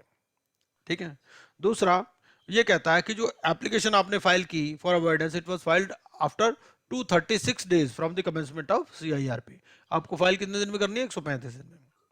Application for CIRP was admitted on this date and application for avoidance of transactions was filed on this date. ठीक है, कई बार क्या होता है वो ऐसा क्लियर नहीं देगा आपको कि भाई ये 236 डेज के बाद फाइल है, वो 2 डेट दे देगा आपको, तो 2 डेट से आपको कैलकुलेट करना है। कई बार वो और डिटेल में भी जा सकता है, कई बार वो आपको ये तीनों चीजें भी पूछ सकता है, जैसे आपसे पूछ सकता है डिटर्मिनेशन, ठीक है ना, वो 75, 115 और 135, वो तीनों बातों के बारे में आपसे पूछ सकता है इसमें CIRP प्रोसेस में, जो टाइमलाइंस है आपकी। जैसे यहां दे रखी है, ये है ना टाइमलाइन, ये 75 में तो क्या करना है, RP will form an opinion on preferential and other transactions. ठीक है, और यहां पर क्या है, तो पहले सबसे पहली चीज है फॉर्मिंग एन ओपिनियन, दूसरी चीज है आपकी to make a determination and then RP to file application. ये 135 दिन में है, वो तीनों चीजें भी कवर कर सकता है। तो आज इसलिए आपको अपने आप भी एक केस स्टडी आप बना सकते हो, उसमें ये 3 डेट्स दे सकते हो। ठीक है, वो ताकि आपको कैलकुलेट करके बताओ आप, भाई देखो कितने कितने दिन में कौन कौन सी ट्रांजैक्शन हुई। रेगुलेशन नंबर तो नॉर्मली नहीं पूछेगा, लेकिन आपसे डेट्स तो पूछ ही सकता है, वो टाइमलाइंस के बारे में तो पूछ सकता है। अच्छा, अब RP ने क्या कहा, RP ने कहा कि भाई transaction review report it had to be discussed with, क्योंकि यहां पर ना फोरेंसिक ऑडिट वाली कॉन्सेप्ट नहीं है, वो बेसिकली ट्रांजैक्शन ऑडिट है वहां पर। तो जो ट्रांजैक्शन रिव्यू रिपोर्ट है, it had to be discussed with legal professional CD to determine the contra. इन्होंने कहा देखो जी सीरियस नेचर के सारे प्रोफेशनल्स होते हैं, तो मेरे को लीगल प्रोफेशनल्स और कंपनी से कंसल्ट करना था, ऐसे ही मैं एप्लीकेशन फाइल कर दूं। ठीक है ना, ऑल्दो ट्रांजैक्शंस वर क्लियरली डिस्क्लोज्ड एज, उन्होंने कहा भाई ऐसा है, आपको पता है एज पर AS 18 जो है आपको बैलेंस शीट में डिस्क्लोज करनी पड़ती है रिलेटेड पार्टी ट्रांजैक्शंस। ठीक है, उन्होंने कहा कि भाई ऐसा है, जो रिलेटेड पार्टी आपके पास तो MCA से डेटा मिल जाएगा कंपनी का, ठीक है, आप देख लो कौन से रिलेटेड पार्टीज हैं। तो they were clearly disclosed as related party transaction in the financial statements of the financial year 2017। ठीक है, despite this valuers were not expeditiously appointed. भाई आपको जो पता चल गया कि ये रिलेटेड पार्टी ट्रांजैक्शंस हो रही हैं, हाई वैल्यू की ट्रांजैक्शंस हो रही हैं, तो आपने वैल्यूअर्स क्यों नहीं अपॉइंट किए फिर? And even after submission of their report application was filed after 2 months. ठीक है, आपको रिपोर्ट भी मिल गई, उसके बाद में भी आपने जो 2 महीने बाद एप्लीकेशन फाइल की, फिर आप मैटर को COC के पास ले गए कि भाई COC भी इसको रिव्यू कर ले, विच वाज नॉट रिक्वायर्ड। ठीक है, ये तो आपका काम है। दूसरा ये कि non disclosure to IPA regarding ongoing CIRPs within stipulated time. जितनी भी असाइनमेंट्स होती हैं हमारे पास जो ऑनगोइंग है या जो कंक्लूडेड है, चाहे वो एज IRP हो, चाहे एज RP हो, चाहे एज लिक्विडेटर हो, चाहे एज बैंक्रप्सी ट्रस्टी हो, ये सारी हमें देनी, इसका डिस्क्लोजर देना पड़ता है टू IPA। ठीक है, अब इसमें क्या कहा, इसमें एक्चुअली एक डेट है, पहले ये डिस्क्लोजर नहीं था, तो उन्होंने कहा कि भाई इस डिस्क्लोजर के बाद तो इस डेट के बाद वाला डिस्क्लोजर इतने टाइम में करना है, इस तरह से था। तो honourable high court insisted upon the IP and other professionals to enter into consent terms for sharing fees in case of dispute between the IP and IPE। इसमें क्या हुआ कि ये बंदा जो था ना, एक कंपनी में पार्टनर भी था, ये एक MNC में पार्टनर था, ये जो इंसॉल्वेंसी प्रोफेशनल था। अब इनका कुछ कोर्ट में भी केस चला, तो ये as per directions of the high court ये क्या हुआ, इन्होंने कहा भाई आप IP और IPE आप अपनी फीस इस तरह से शेयर कर सकते हो। ठीक है, and the appointment of every other professional has to be made at an arm's length and the appropriate disclosure to this effect has to be made to the IPA। However in this case disclosure was made only after receipt of draft inspection report. इसमें क्या हुआ, इसने ये disclose नहीं किया था कि भाई मैं देखो ऐसा होता है जैसे शेयरिंग ऑफ फीस है, शेयरिंग ऑफ फीस में इट इज प्रोहिबिटेड, आप अपनी फीस किसी दूसरे के साथ शेयर नहीं कर सकते, जो आपकी फीस है आप शेयर करो, आपको किसी दूसरे प्रोफेशनल को अपॉइंट करना है उसकी फीस अलग से मिलेगी, डायरेक्टली मिलेगी। ठीक है, अब ये उस अपनी फीस शेयर कर रहा था, ये कहने लगा जी मैं भी उसमें भी पार्टनर हूँ। इनने कहा जी हमारे पास जो है हाई कोर्ट का हमारे पास केस है और उसका वो है ऑर्डर है, लेकिन ये इसमें डिस्क्लोजर उसने किया, लेकिन जब उसको ड्राफ्ट इंस्पेक्शन रिपोर्ट मिल गई, ठीक है, हमने कल क्या पढ़ा था, कल या परसों में, जो इंस्पेक्शन रिपोर्ट और जो अपना इन्वेस्टिगेशन रिपोर्ट होती है, इंस्पेक्शन रिपोर्ट के तो ड्राफ्ट शेयर किया जाता है फॉर कमेंट्स, ठीक है ना, लेकिन जो ड्राफ्ट इन्वेस्टिगेशन रिपोर्ट होती है वो शेयर नहीं की जाती, ठीक है। तो साथ साथ अपने आप को चीजें याद करवाते जाना है। तो RP included the fees payable to lenders legal counsel in the insolvency resolution process cost. इसमें जो लेंडर का लीगल काउंसिल था, लेंडर का मान लो एडवोकेट था, उसकी फीस भी इंसॉल्वेंसी रेजोल्यूशन प्रोसेस कॉस्ट में इंक्लूड कर दी। COC decided to route the payment to legal counsel through RP and it was further decided, अब उन्होंने कहा ऐसा है जी, अभी क्लैरिटी तो है नहीं, अगर बोर्ड इसको अलाउ नहीं करेगा तो हम रिकवर कर लेंगे, ठीक है, from upfront cash recovery amount to be paid to lenders, ठीक है। तो ये भी एक इसके ऊपर एलिगेशन था कि भाई ये जो लीगल काउंसिल है लेंडर का, उसकी फीस भी इंसॉल्वेंसी रेजोल्यूशन प्रोसेस कॉस्ट में डाल दी। उन्होंने कहा बोर्ड पकड़ लेगा तो पकड़ लेगा, नहीं पकड़ेगा तो रिकवर कर लेंगे, नहीं तो इसमें चली जाएगी। तो RP in spite of circular number इतना, इसमें ये कहा कि इसमें उन्होंने बोर्ड ने कहा भाई हमारा सर्कुलर है, ये clearly prohibiting inclusion of any expense incurred by a member of the COC और a professional engaged by COC, ठीक है। He agreed with the COC members, उसका मतलब तो COC भी मिली हुई है भाई, आरपी तुम भी मिले हुए हो। हमारा सर्कुलर है कि जो मेंबर ऑफ द COC है भाई, फाइनेंशियल क्रेडिटर ने कोई खर्चा करना, उसने कोई वकील हायर करना, अपने पैसे से करेगा, उसकी कॉस्ट हम IRPC कॉस्ट में थोड़ी डाल देंगे, ठीक है। तो although conditionally for payment of lender's legal counsel which shows his disregard to the circular issued by the board। उन्होंने कहा मतलब तुम हमें बेवकूफ समझ रहे हो, हमारे सर्कुलर की भी कोई इंपॉर्टेंस नहीं समझ रहे।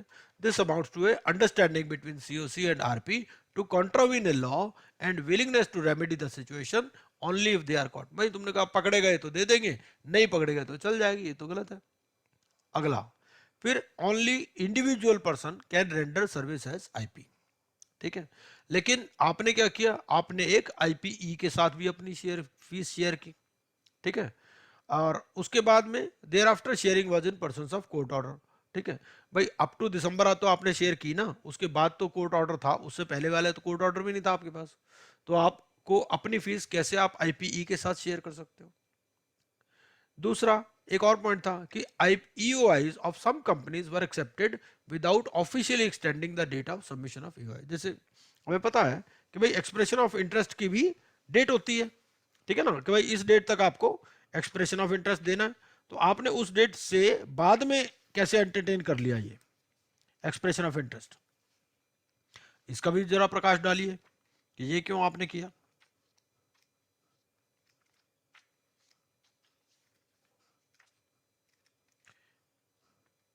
ये जो एक्सप्रेशन ऑफ इंटरेस्ट है इसकी क्या डेट है, कोई बता सकता है देख करके? 75 days सर, सॉरी 54 days, नहीं 75, सॉरी 75। हाँ पब्लिश फॉर्म जी में आता है फॉर्म ये, जी में 75 डे। हाँ 75 days, ठीक है, वेरी गुड। तो अब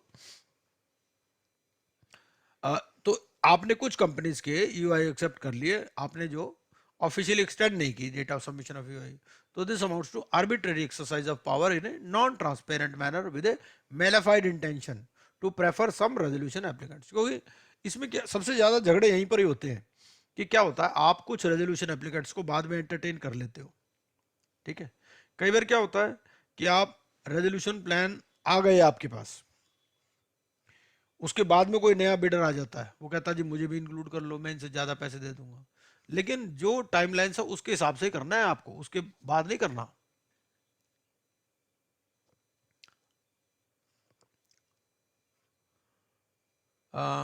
उसको अगर सर COC अप्रूव करे तो COC से भी नहीं होता, ऐसा है रेगुलेशन में लिखा हुआ है कौन सी चीज कैसे करनी है, ऐसा नहीं COC को इलीगल एक्ट को लीगल बना देगी, ऐसा कुछ नहीं है भाई। देखो ऐसा है, इसमें हमने जब रेगुलेशंस पढ़े थे, रेगुलेशन में पढ़ा पूरा प्रोसीजर है कि भाई invitation of expression of interest होगा, फिर सबमिशन होगा, फिर प्रोविजनल लिस्ट बनेगी, प्रोविजनल लिस्ट में फिर ऑब्जेक्शंस आएंगे, ठीक है ना।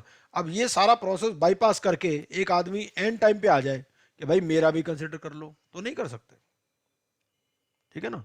ये फिर इन्होंने रिक्वेस्ट फॉर रेजोल्यूशन प्लान दे दिया सबको, उसके बाद रिसीट ऑफ रेजोल्यूशन प्लान हो गया। अब बीच में कोई एंटर करना चाहे तो नहीं कर सकता, जो लास्ट डेट है उसके उस हिसाब से ही होगा। वो डिसाइड करते हैं कि भाई ये लास्ट डेट है हमारी, इस तक कर देंगे।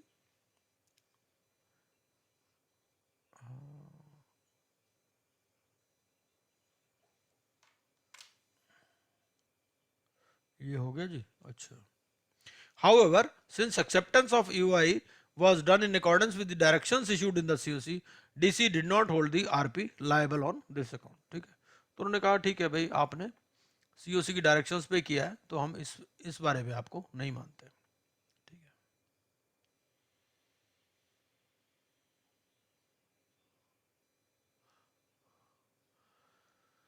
भाई इसमें क्या हुआ, एक तो जो लीगल काउंसिल की फीस थी ना, वो रिकवर कराई कि वो तो जो उन्होंने कहा भाई ये तो फाइनेंशियल क्रेडिटर्स को देनी है, ये तो आपने आईआरपीसी कॉस्ट में डाल रखी है, ये तो गलत है, और मॉनेटरी पेनल्टी भी लगाओ, कुछ तो गलती है इसकी भी बंदे की।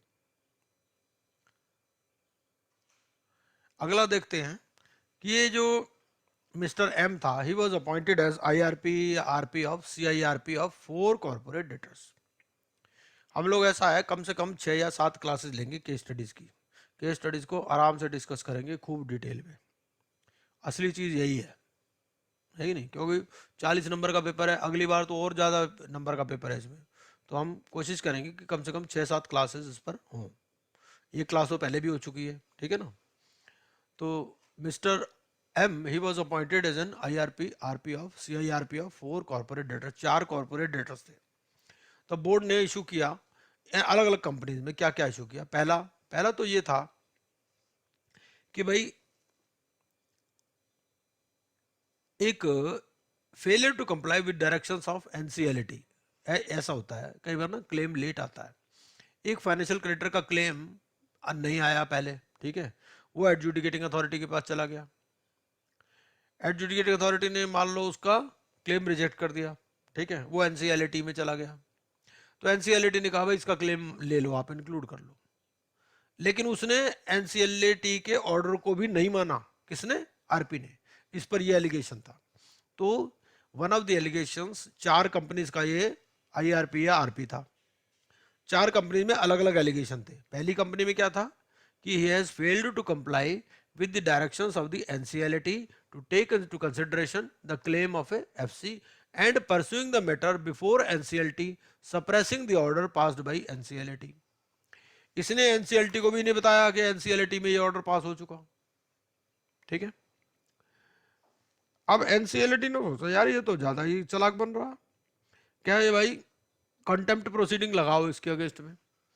However, the contempt proceedings were dropped by NCLT on tendering an unconditional and unqualified apology. लेकिन उसने ये माफी मांगी बाद में, जी मुझसे गलती हो गई, तो वरना NCLT ने कहा भाई इसको रगड़ो, इसके अगेंस्ट में contempt proceeding चलाओ। But he tendered an unconditional and unqualified apology and keeping in view the fact that he already submitted his resignation. और फिर देखा भाई ये चारों से रिजाइन पहले ही कर चुका है, ठीक है। दूसरी कंपनी में क्या था, इसमें सीओसी में 2 फाइनेंशियल क्रेडिटर थे। तो आरपी ने एक ईओआई इशू कर दिया based on waiting bye one of the financial creditors, ठीक है, disregarding the draft EOI approved by the COC. अब सीओसी ने एक ड्राफ्ट अप्रूव किया था एक्सप्रेशन ऑफ इंटरेस्ट का, एक फाइनेंशियल क्रेडिटर शायद पीएनबी था, तो उसके बेसिस पर उसने दूसरा ईओआई इशू कर दिया। मतलब फाइनल वेटिंग जो सीओसी ने अप्रूव किया था वो नहीं इशू हुआ, जो एक फाइनेंशियल क्रेडिटर ने बोला वो इशू किया था। उसके पास मेजॉरिटी पावर थी, लेकिन उससे कुछ नहीं होता, सीओसी का ही अप्रूवल होता है इसमें। तो EOI issued had a condition.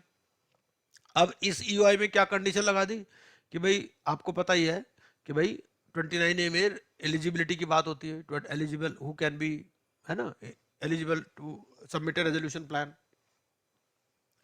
तो पीएनबी कहा भाई ऐसा है यार, तुम ईओआई में ही कंडीशन लिख दो ना कि सीएसए सर्टिफिकेट ले आओ regarding eligibility to be a resolution applicant, beside some other errors like registration number, email ID, address and last. और ईओआई में और भी 4-5 गलतियां थी, लेकिन उसके अलावा मेन गलती ये थी कि इसमें ये कंडीशन लगा दी कि भाई सीएससी सर्टिफिकेट ले आओ, ठीक है। अब बोर्ड को ये पता चला कि भाई इसने ये एरोनियस ईओआई इशू किया है, ठीक है। तो बोर्ड ने क्या किया कि बोर्ड ने आरपी को कहा कि भाई एक फ्रेश ईओआई इशू करो after removing this deficiencies. RP ने एक लीगल ओपिनियन लगा दिया। आरपी ने कहा instead placed a legal opinion before the COC कि भाई जो मैंने ईओआई इशू करा बिल्कुल सही है। COC authorised the RP to secure directions from adjudicating authority. COC ने कहा कि भाई आरपी को, भाई आप एडजुडिकेटिंग अथॉरिटी से पूछ लो क्या हम कॉरिजेंडम इशू कर सकते हैं या नया इशू करना पड़ेगा, ठीक है। In the meantime RP ने रिजाइन कर दिया and adjudicating authority authorised the replace RP to submit a corrigendum. तो नया आरपी आया, उसको बोला कि ठीक है भाई आप कॉरिजेंडम इशू कर दो इसमें जो जो गलतियां हुई हैं। अब जब बोर्ड के पास ये मैटर गया तो आरपी ने कहा ये तो मैटर जी सब जुडिस है, ठीक है, लेकिन it was not sub judice on the date of issue of SCN, ठीक है, और on the date of hearing before the DC, ठीक है। अब regarding RP submission that COC rejected the proposal to issue fresh EOI, भाई इसने कहा कि भाई ऐसा है, मैं तो सीओसी के पास गया था, सीओसी ने कहा भाई फ्रेश यूआई नहीं इशू कर सकते, पैसे नहीं है हमारे पास ज्यादा। तो board was of the view that the code never contemplates the direction of the board आर सब। उन्होंने कहा भाई, बोर्ड ने कहा जब हमने कह दिया आप फ्रेश यूआई इशू करो तो तुम सीओसी के पास क्यों पूछने पहुंच गए, और सीओसी ने बोल दिया एडजुडिकेटिंग अथॉरिटी से पूछ लो, ठीक है। तो इसने ये कहा कि भाई कोड में कहीं ऐसा नहीं लिखा कि भाई जो बोर्ड अगर आपको डायरेक्शन देता तो उसको आप सीओसी से अप्रूव कराओ, जब हमने बोल दिया तो बोल दिया। More COC had not rejected the proposal to issue fresh UI, और सीओसी ने रिजेक्ट तो किया नहीं था। सीओसी ने क्या कहा था, COC had rather expressed infeasibility to issue fresh UI due to fund constraints. तो उन्होंने कहा था भाई आप एडजुडिकेटिंग अथॉरिटी से पूछ लो, अगर कॉरिजेंडम इशू होता हो तो सस्ते में हो जाता है, ठीक है, नहीं तो पूरा फिर यूआई इशू करना पड़ेगा। RP however added certain prayers before adjudicating authority। RP ने क्या किया, अपने तरफ से कुछ और उसमें चीजें डाल दी एडजुडिकेटिंग अथॉरिटी, जो सीओसी ने भी नहीं कही थी। उसने एडजुडिकेटिंग अथॉरिटी से पूछ लिया कि भाई ऐसा है कि अगर मैं बोर्ड की डायरेक्शंस की नॉन कंप्लायंस करूं तो क्या बोर्ड मेरे अगेंस्ट में कोई एक्शन ले सकता है, ठीक है। Regarding inclusion of a condition as to certificate from a CA regarding eligibility of the RA. अब बात यह थी कि भाई इसमें एक कंडीशन लगा दी थी कि भाई सीए से एक सर्टिफिकेट ले आओ, ईओआई में लिख दिया था।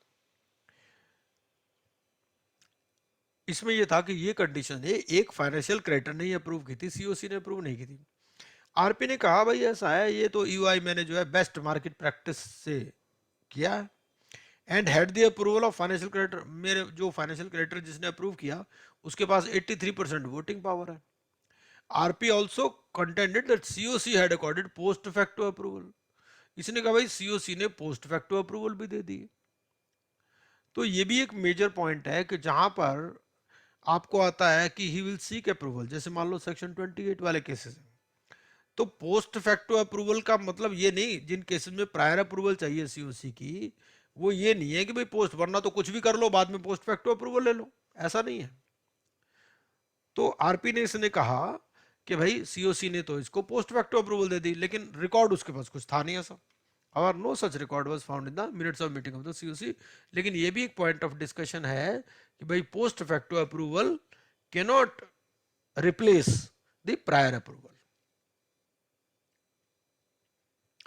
उसने दूसरी कुछ कंपनीज के भी ईओआई लगा दिए आरपी ने कि मैं देखो बोर्ड को, देखो जी इन कंपनीज के भी तो है, ठीक है ना, लेकिन उसमें कोई ऐसी एलिजिबिलिटी वाली रिक्वायरमेंट नहीं थी, ठीक है ना।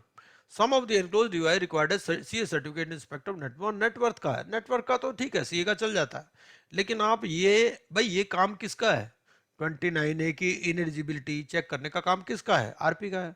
ये थोड़ी कह सकता किसी भी सीए से सर्टिफिकेट ले आओ ना, वो नहीं हो सकता। तो इस ये जो एलिजिबिलिटी सर्टिफिकेट है under 29A and net worth certificate, they are different and not the same thing. तो ये तो आरपी की जिम्मेदारी है। RP thus outsourced the responsibility of ascertaining eligibility of RA to a CA. ठीक है, उसने एक सीए सर्टिफिकेट की रिक्वायरमेंट दे दी जो कि लॉ में भी एनविसेज नहीं है। भाई ये तो काम आरपी का है, आरपी देखे। ठीक है, adding to the cost in terms of time and money, even assuming that outsourcing this responsibility of eligibility verification was upon, उन्होंने कहा चलो हम ये भी मान लेते हैं कि भाई ये जो एलिजिबिलिटी देखने की अगर हम मान लें कि भाई ये आप आउटसोर्स भी कर सकते हो, लेकिन उस प्रोफेशनल को आइडेंटिफाई कौन करेगा? The task of identification of a professional, it was the responsibility of the RP. ये तो आरपी की रिस्पॉन्सिबिलिटी है ना, आप इंटरेस्टेड पार्टी को तो नहीं कह सकते। आप किसको बोल रहे हो? यूआई में बोल रहे हो, आरए को ही बोल रहे हो, आरए को ही बोल रहे हो कि आप सर्टिफिकेट ले आओ सीए से। Thus you are compromising the integrity of the process. ठीक है, RP outsourced claim verification to India Juris से रिलेटेड पार्टी। जो क्लेम वेरिफिकेशन का काम था इसने वो भी एक रिलेटेड पार्टी को दे दिया। ठीक है, अच्छा, RP use the services of a forensic auditor who was earlier appointed by one of the FCs in the same account. देखो ऐसा है, जब मैं आपको इस तरह से स्टोरी से समझाऊंगा ना, अब आपको केस जब आप पढ़ोगे तो आपको मजा आएगा उन केस को, और जब आप 10-20 केस पढ़ लोगे तो अपने आप ही आपका फ्लेयर फिर डेवलप हो जाएगा उसके लिए। ठीक है, ये कहानी बताने का आपको पर्पस इतना ही है, क्योंकि मैंने तो पढ़े हुए हैं केस, मैंने पढ़ करके ये समरी बनाई है, बनाने के बाद ये टाइप करवाई है, टाइप करवाने के बाद ये लिखवाई है। तो ये कहीं किसी किताब में नहीं थी, और ये बहुत पुरानी बनी हुई है। ये जब नए नए केस स्टडीज आई थी ना तब बनाई थी हमने। ये लॉकडाउन का पीरियड था, थैंक्स टू लॉकडाउन बहुत चीज़ें हमें सिखा दी, बहुत टाइम होता था उस टाइम। ये 2020 की बात है, 2021 में किया हमने ये, 21 में। तो अब ये है कि RP use the services of a forensic auditor who was earlier appointed by one of the FCs in the same account. अब एक फाइनेंशियल क्रेडिटर का फोरेंसिक ऑडिटर था, उसको ही इसने अपॉइंट कर लिया। ठीक है, COC directed the RP to file an application before the adjudicating authority in respect of irregular transactions pointed out in the forensic report. लेकिन आरपी ने वो भी नहीं की। सीओसी ने कहा कि भाई फोरेंसिक रिपोर्ट में कुछ डिस्क्रिपेंसीज आई हैं, तो इसकी इररेगुलर ट्रांजैक्शंस की आप रिपोर्ट दे दो।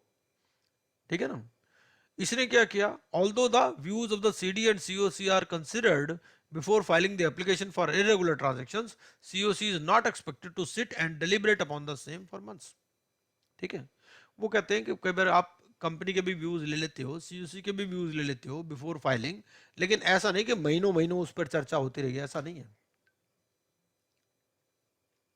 ये बी कंपनी का था। ठीक है, अब इस सी कंपनी में क्या हुआ?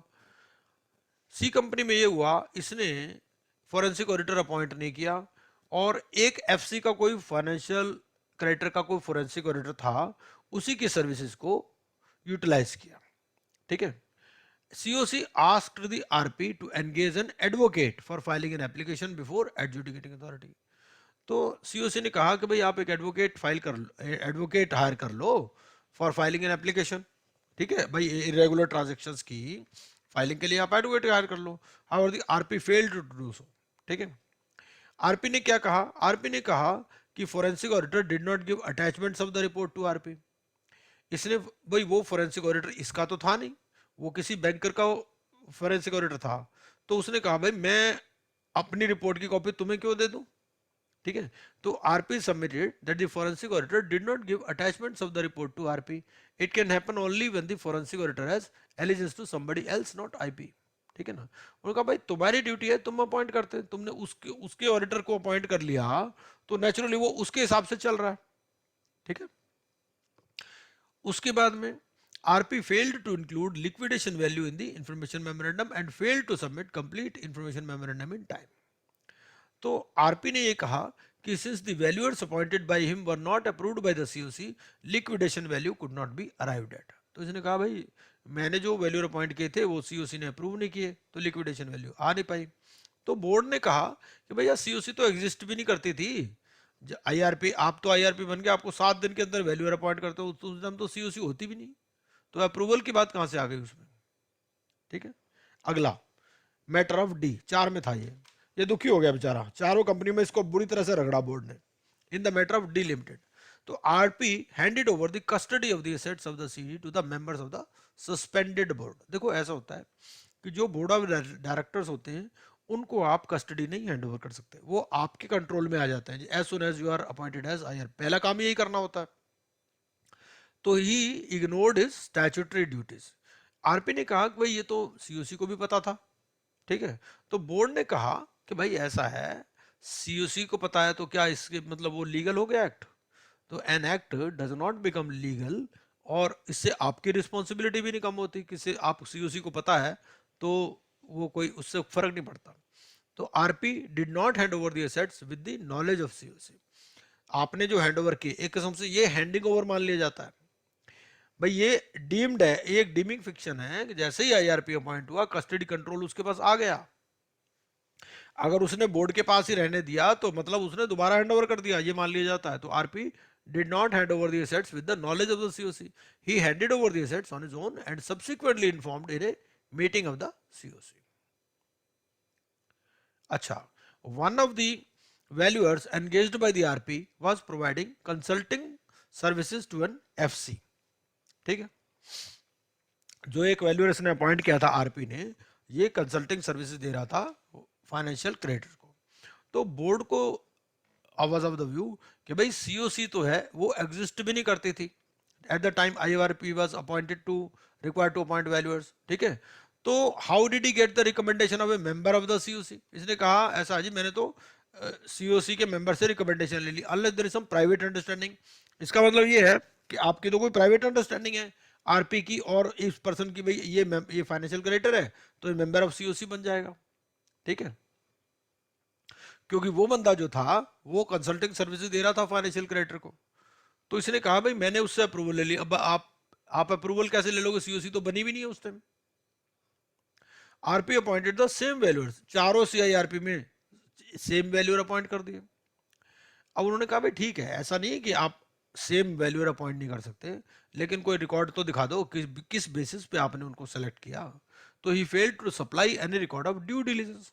भाई ड्यू डिलिजेंस तो आपने करी होगी ना in selection of the same valuers, thereby raising concern on his impartiality and objectivity. RP ने क्या कहा? आरपी ने कहा कि सीओसी ने रेटिफाइड कर दिया अपॉइंटमेंट ऑफ वैल्यूअर्स। सीओसी का तो कोई रोल ही नहीं है अपॉइंटमेंट ऑफ वैल्यूअर्स में, it is the exclusive domain of the RP, ठीक है। अब ये बेचारा दुखी होके ये रिजाइन कर दिया चारों कंपनी से, ए बी सी और डी। किसी में बोल दिया मेरे हेल्थ ठीक नहीं है, किसी में कह दिया सर्विस प्रोवाइडर के बिल नहीं दिए, किसी में कह दिया मैं बिजी हूं। बोर्ड को लगा कि भाई ये तो सारी असाइनमेंट से भाग गया। तो board was of the view that RP ran away from all the 4 सीआईआरपीज। ये तो चारों कंपनियों की भी जान खतरे में डाल दी और interest of their stakeholders. तो RP included the cost of public announcement as part of IRPC. अब पब्लिक अनाउंसमेंट तो उसका पार्ट बनती नहीं, पब्लिक अनाउंसमेंट तुम्हें पता है कि एप्लीकेंट को बियर करनी पड़ती है, ठीक है ना। Against explicit prohibition RP submitted that the COC ratified the expenditure. इसने आरपी ने कहा भाई सीओसी ने रेटिफाई कर दिया। बोर्ड को कहा भाई ऐसा है, रेटिफिकेशन एक अलग चीज है, आप इंसॉल्वेंसी रेजोल्यूशन प्रोसेस कॉस्ट में क्या कॉस्ट ले जाओगे वो दोनों चीजें अलग है। By including the expenses on public announcement in the IRPC, RP has disturbed the priority in payment। वो तो 53 को इफेक्ट कर दिया, ठीक है ना, ये है। तो उसने इसका कर दिया कैंसिल रजिस्ट्रेशन और कह दिया भैया अगले 10 साल तक आप नया रजिस्ट्रेशन भी नहीं लोगे। कई बार ऐसा भी कह देते हैं, कई बार ऐसा होता है ना भाई कैंसिल कर दिया रजिस्ट्रेशन, दोबारा रजिस्ट्रेशन ले लो, तो वो भी होता है। और एक दो केस देख लेते हैं। इसमें क्या हुआ था? इसमें यह हुआ था कि पब्लिक अनाउंसमेंट करना ही भूल गया ये बंदा, लेकिन ये खुद पहुंच गया बोर्ड के पास। इसने कहा ऐसा है जी कि मैं जो है ना मैं भूल गया, नए नए केस तब चलते थे, ज्यादा नॉलेज थी नहीं लोगों को, लेकिन यह है कि फेलियर रिगार्डिंग पब्लिक अनाउंसमेंट इन न्यूज़पेपर, ठीक है। और दूसरी बात, ये जो एग्जिस्टिंग ऑडिटर था उसी को ही अपॉइंट कर दिया आफ्टर लिक्विडेशन कमेंसमेंट डेट, क्योंकि उसमें भी प्रोहिबिशन है कि आप वो क्या होता ना भाई ऑडिटर नहीं होना चाहिए कंपनी का पिछले 3 साल में, है ना। तो उसने उसको भी अपॉइंट कर दिया, लेकिन बोर्ड ने इसको माफ कर दिया था, बोर्ड ने कहा भाई ठीक है, ये नया नया केस है, तो ये मैंने इस तरह से शीट बनाई थी कि इस तरह से भी आप बना सकते हो। ये एक एग्जांपल के लिए बनाई थी मैंने शीट कि भाई आप जैसे केस स्टडी करो, तो केस स्टडी करके आप ये ब्रीफ समरी लिख दो और इस तरह से भी इश्यूज आप लिख सकते हो। तो जो शो कॉज नोटिस था उसमें था क्या, पहला तो ये था कि भाई पब्लिक अनाउंसमेंट जो है उसने न्यूज़पेपर में नहीं करी, और जो एग्जिस्टिंग ऑडिटर था उसको भी लिक्विडेशन कमेंसमेंट डेट के बाद अपॉइंट कर दिया। आईआरपी ने क्या कहा, आईआरपी ने कहा भाई liquidator approach suo motu the board regarding this inadvertent error. तो ये खुद ही पहुंच गया था, उनको नहीं पता चला था कि इसने पब्लिक अनाउंसमेंट, तो बोर्ड ने जो है लीनियंट व्यू लिया, ठीक है ना। और इसमें ये था, दूसरी बात ये थी वो कहता जी कोई क्रेडिटर भी नहीं है कंपनी में, है ना, और members decided to continue with existing auditors. इन्होंने कहा जी ऐसा है कि आप कह रहे हो जी एग्जिस्टिंग ऑडिटर को आप नहीं अपॉइंट कर सकते, तो मेंबर ने कहा भाई पुराने वाला ये ऑडिटर चलने दो, क्रेडिटर भी नहीं है कंपनी में। तो उन्होंने कहा भाई मेंबर डिसाइड नहीं कर सकते, ठीक है ना, इट इज स्ट्रिक्टली प्रोहिबिटेड, क्योंकि रेगुलेशंस में क्या है कि आप किसी भी कंसल्टेंट को अपॉइंट नहीं कर सकते, उसमें पीरियड है ना 3 साल 5 साल, है ना, वो पढ़ाई होगा आपने। No such record was found except proof of request by liquidator to auditor. तो उन्होंने कहा भाई ऐसा है कि आप बता दो कि क्या रिकॉर्ड है उसका, कोई रिकॉर्ड भी नहीं था उसके पास, सिर्फ लिक्विडेटर के लिक्विडेटर की तरफ से रिक्वेस्ट गई थी ऑडिटर को कि भाई you please continue as auditor. तो बोर्ड ने इस पे 1 लाख रुपए की पेनल्टी लगा दी थी।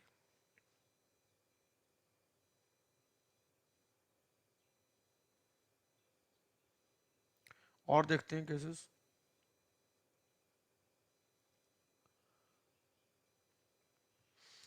ये जो मिस्टर एक और केस देखते हैं, mister Venkatesan insolvency professional, he was an IRP and he was confirmed as RP, ठीक है, ये तो हमें मालूम है कि आईआरपी आरपी बन सकता है, कोई दिक्कत नहीं है।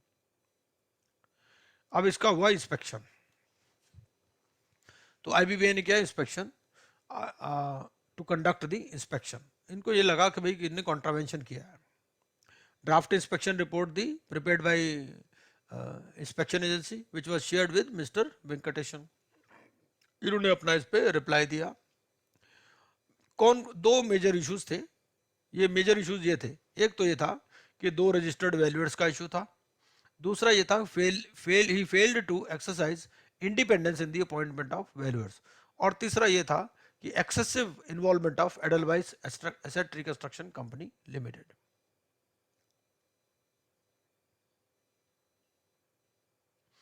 अब इसने ये कहा कि भाई ऐसा है कि मैं रजिस्टर्ड वैल्यूअर तो अपॉइंट कर दूं, पैसे तो है नहीं मेरे पास, वो एडवांस पैसे मांगेंगे मेरे से, कौन ऐसे दे देगा, ठीक है। और CD जो है it did not have surplus cash flows to meet any CIRP cost and therefore support of Edelweiss who initiated CIRP was availed. तो जिसने CIRP इनिशिएट की थी उससे मैंने सपोर्ट ली, और and all information required by the valuers was provided by him except the information on assets of CD on exclusive basis to Edelweiss which they provided and the report bills were addressed to him। वो क्या होता है, सारी correspondence देखते हैं भाई किसके साथ क्या गलती हुई क्या नहीं हुआ। उन्होंने कहा भाई ऐसा है, ये तो फाइनेंशियल क्रेडिटर है ना, तो फाइनेंशियल क्रेडिटर के पास आप ये ज्यादा इतनी क्यों इन्वॉल्वमेंट इसकी कर रहे हो।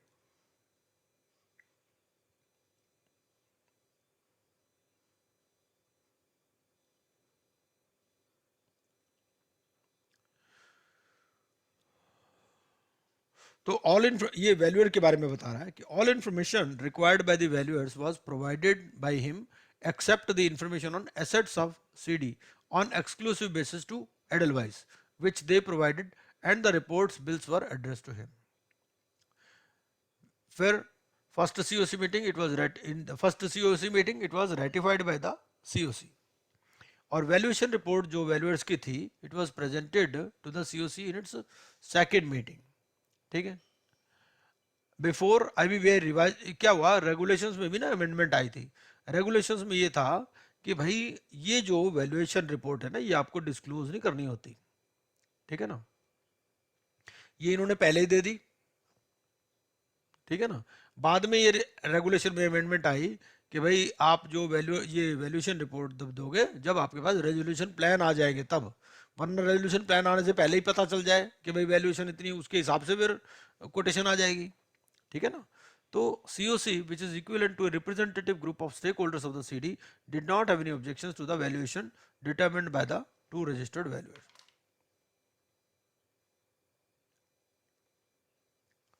तो अब इसमें इन्होंने छोड़ दिया था इसको, ये कहा था DC finds that Mr. Venkatesan acted as per the CIRP regulations. भाई इसके पास पैसे तो थे नहीं, कंपनी के पास कैश फ्लो नहीं थे टू मेक एडवांस पेमेंट, तो इसके लिए इसने उसको एडलवाइस को इन्वॉल्व कर लिया, एक जो फाइनेंशियल क्रेडिटर था उसने एडवांस पेमेंट कर दी रजिस्टर्ड वैल्यूअर्स को, ठीक है। In view of all the facts and circumstances DC finds that mister Venkatesan has not contravened the provisions, ठीक है। दूसरी बात ये कि यहाँ पर ये पॉइंट आया कि insolvency professional has not to outsource his responsibility. अब इसने क्या किया कि एक he entered into an agreement with EY for providing restructuring IBC advisory services with respect to the CD including preparation of information memorandum, ठीक है। As per the engagement letter of EY, Mr. Venkatesan has included a clause pertaining to success fees as per which EY will charge if success fees linked to the recovery of the debts by the COC. बहुत सारी consultancy firms क्या करती हैं, कुछ fees लेती हैं और फिर कुछ सक्सेस फीस लेती हैं, मतलब अगर ये केस फेवरेबल रेजोल्यूशन हो जाए तो हम इतना लेंगे, ठीक है। और इसके लिए ही एंटर्ड इनटू एन एग्रीमेंट कि भाई ये रिस्ट्रक्चरिंग या IBC एडवाइजरी सर्विसेज देंगे। अब इन्होंने कहा कि जितने भी फॉर्म्स वगैरह है सब पर EY का नाम जा रहा, IP तो मिस्टर वेंकटेशन है, तो mister Venkatesan has agreed and allowed use of his name by EY and other EY firms to perform the services and in correspondence including proposals from EY or other EY firms. तो mister Venkatesan instead of complying with the circular dated इतना, ठीक है। लेकिन ये है कि भाई ये जो सर्कुलर है it is not applicable to the fees charged by the professional appointed by the IP, nor can an IP bind a CD to pay cost which is the result of benefit to other stakeholders, ठीक है। तो भाई company ने payment की है EY को directly, and EY was required to provide only advice and assistance and that the responsibility of taking decisions solely lies with the IP, ठीक है। उन्होंने कहा भाई ये एडवाइजरी सर्विसेज दे रहे थे और मेन रिस्पॉन्सिबिलिटी तो IP की ही थी। और ये जो स्कोप ऑफ वर्क है in preparation of IM has been classified under the heading IBC advisory work during CIRP process and hence EY's involvement in IM was restricted only up to assisting and providing inputs to him, क्योंकि IM बनाने का काम किसका है, insolvency professional का, ठीक है। लेकिन जो स्कोप ऑफ वर्क लिखा था प्रेपरेशन ऑफ EY का काम क्या था, उसमें ये था कि IBC एडवाइजरी वर्क, ठीक है ना। तो एडवाइस तो दे ही सकते हैं, फाइनल रिस्पॉन्सिबिलिटी तो RP की ही थी, ठीक है ना। And EY had understanding of operational affairs of the CD for past 2 years and professional expertise. EY was formally appointed by the COC to assist Mr. Venkatesan in the CIRP. और जो charging of success fees की बात थी तो ये market practice है, ठीक है ना। And appointment of EY was approved by COC with 97.68% voting rights, ठीक है। और सक्सेस फीस कंपोनेंट से क्या हुआ कि जो रिकरिंग कॉस्ट थी ड्यूरिंग CIRP वो कम हो गई, ठीक है। उन्होंने कहा भाई अगर successful resolution applicant approved resolution plan को इंप्लीमेंट कर लेगा तभी हम सक्सेस फीस लेंगे, ठीक है ना। Whereas the resolution plan has not been implemented till date, तो उनको सक्सेस फीस तो मिली भी नहीं। Mister Venkatesan has not only allowed the firm to misrepresent itself as an IP but has also become party to the misrepresentation, ठीक है। तो thus he has not taken reasonable care and diligence and not maintained independence, तो उसमें कुछ कॉन्ट्रावेंशंस का इसको दोषी पाया गया मिस्टर वेंकटेशन को।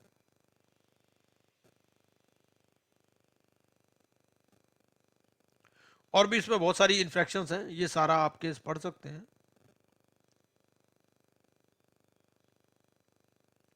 बहुत लंबा केस है ये।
कुछ मीटिंग्स इसने सिर्फ ऑडियो मीन्स से ली थी, जैसे ऑडियो विजुअल मीडिया में होता है ना, दोनों चीजें होती हैं।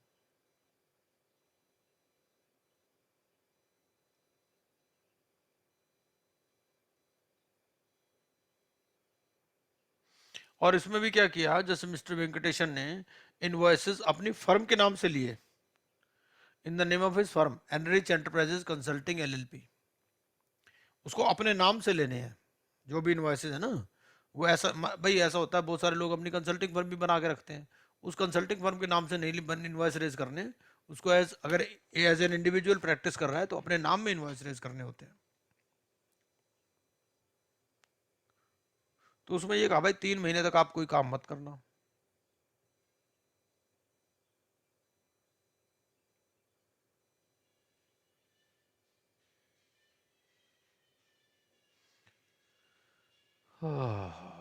और देखते हैं कद केस कोई।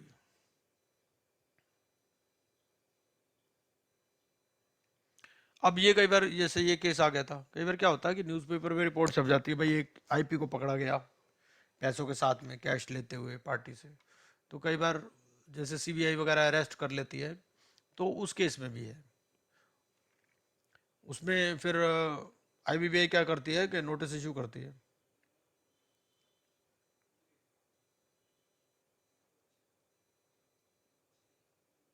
ये वो केस था।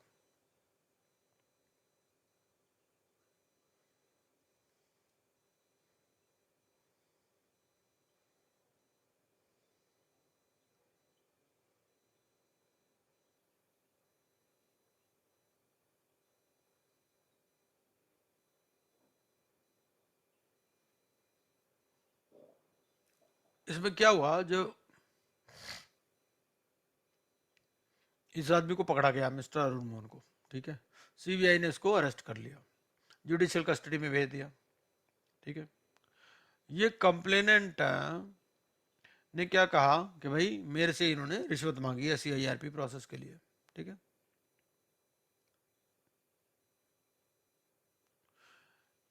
कंप्लेंट में क्या था भाई, इसको आरपी बनाया था इस कंपनी में, ठीक है।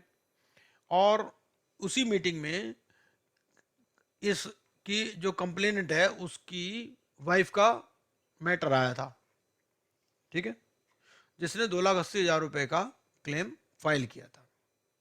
To obtain additional document in support of the claim an email was sent to missus Namrata Bugalia, ठीक है ना। उसको एक ईमेल भेजी गई कि भाई आप एडिशनल डॉक्यूमेंट दो, एक रिमाइंडर भी भेजा गया, और उसने कहा कि भाई मेरे नाम में तो सिर्फ इनिशियल एग्रीमेंट ही है, बाकी कोई प्रूफ मेरे नाम में नहीं है। तो इसने जो है एक जो लेडी थी, इसने एक्नॉलेजमेंट और इन्वेंशन एग्रीमेंट की कॉपी प्रोवाइड करा दी, which was signed and executed between her and an erstwhile director of CD, ठीक है। लेकिन ये जो डॉक्यूमेंट था, it was made on this date but it was shown as executed on this date, ठीक है। डॉक्यूमेंट बाद में बनाया गया था, डेट ऑफ एक्सिक्यूशन पहले थी, and thus the COC held the same to be a forged and fabricated document which was neither stamped nor specified any consideration to either of the parties। उन्होंने कहा, COC ने कहा भाई ये तो document ही fabricated है। अच्छा, मिस्टर मोहन ने ये भी कहा, मिस्टर मोहन कौन था, मिस्टर मोहन वो था जो पकड़ा गया था। मिस्टर मोहन ने कहा कि भाई ऐसा है, ये नम्रता बुगालिया ने, नम्रता बुगालिया कौन है, उसकी कंप्लेनेंट की वाइफ है, ठीक है, कि भाई नम्रता बुगालिया ने ना तो कोई सर्विसेज दी सीडी को, ठीक है, अपनी ईमेल पे भी उसने लिखा है, और उसके पास कोई ऐसी क्वालिफिकेशन या कंपिटेंस भी नहीं थी ये सर्विसेज देने की, एम्प्लॉय भी नहीं थी, ना वो कंसल्टेंट थी, till she misappropriated a sum of ₹15,20,000। इसने क्या किया, फेक इनवॉइसेस से कुछ पैसे मिस अप्रोप्रिएट कर लिए, ठीक है। तो इसलिए इसका क्लेम रिजेक्ट कर दिया था आरपी ने, ठीक है। सीओसी ने कहा, सीओसी ने कहा भाई ये तो डॉक्यूमेंट ही फर्जी लग रहा है। तो COC also directed the issues of demand notice and initiation of appropriate legal actions including criminal proceedings against the creditors claimants who had misappropriated the funds of the CD which included Mrs. Namrata Bugalia, ठीक है। तो उन्होंने कहा कि जो complainant है जिसने CBI को कंप्लेंट की है कि आरपी ने मुझसे रिश्वत मांगी है, इसकी वाइफ का हमारे पास क्लेम आया था, वो क्लेम में डॉक्यूमेंट पूरे थे नहीं, हमने और डॉक्यूमेंट मांगे तो वो फोर्ज फैब्रिकेटेड डॉक्यूमेंट लगे। तो सीओसी ने भी क्लेम रिजेक्ट कर दिया और सीओसी ने कहा कि ये जिन्होंने फर्जी क्लेम किए हैं इनके अगेंस्ट में क्रिमिनल प्रोसीडिंग करो, ठीक है।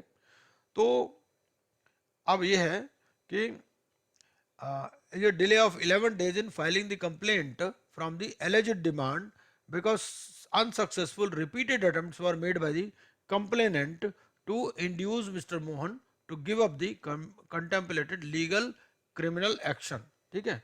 तो अब वो जो कंप्लेनेंट था वो ये कहने लगा भाई मेरी वाइफ के अगेंस्ट में जो आप कर रहे हो ना उसको आप ड्रॉप कर दो। सीबीआई ने भी कोई नोटिस इशू नहीं किया रिगार्डिंग कमीशन ऑफ ऑफेंस, ठीक है। और उसको जुडिशियल कस्टडी दी गई थी सिर्फ इन्वेस्टिगेशन पर्पस के लिए, ठीक है। And since mister Mohan was appointed by the COC he can not be termed as a public servant. हमारे पास प्रिवेंशन ऑफ करप्शन एक्ट भी है हमारे कोर्स में, तो प्रिवेंशन ऑफ करप्शन एक्ट में क्या कहते हैं वो ये कहते हैं कि भाई पब्लिक सर्वेंट ही उसमें आते हैं। तो अब क्वेश्चन ये है कि क्या ये आदमी पब्लिक सर्वेंट है, जो आरपी है वो क्या वो पब्लिक सर्वेंट है? अब इसमें इसकी अपॉइंटमेंट किसने की है, सीओसी ने की है। तो इन्होंने कहा he can not be termed as a public servant with the meaning, तो ये पब्लिक सर्वेंट की डेफिनेशन में भी नहीं आता, section 2 of prevention of corruption act, and accordingly FIR can not be registered bye CBI against, ठीक है। अब डिसिप्लिनरी कमेटी ने भी नोट किया कि भाई ये जो कई बार हो सकता है झूठी कंप्लेंट भी हो, तो ये जो एफआईआर है ये भाई अभी चार्जशीट तो इशू नहीं की है सीबीआई ने, ठीक है ना। However, the submission of Mr. Mohan that before issuing of the SCN, statutory requirements of section 217, 218, 219 and 220 of the code were not complied, and thus SCN is illegal, unlawful and void ab initio is untenable. तो उसने कहा भाई ऐसा है कि मेरे को show cause notice से पहले आप ये वाली प्रोसीडिंग तो चलाते हैं 217, 218, 219, 220 वाली, उन्होंने कहा ये अनटेनेबल है, हम उसके बिना भी आपको शो कॉज नोटिस इशू कर सकते हैं, कि जरूरी नहीं कि पहले हम प्रोसीडिंग चलाएं आपकी 217, 218, 217, 218, 219, 220 क्या है वो इंस्पेक्शन एंड इन्वेस्टिगेशन वाले, ठीक है।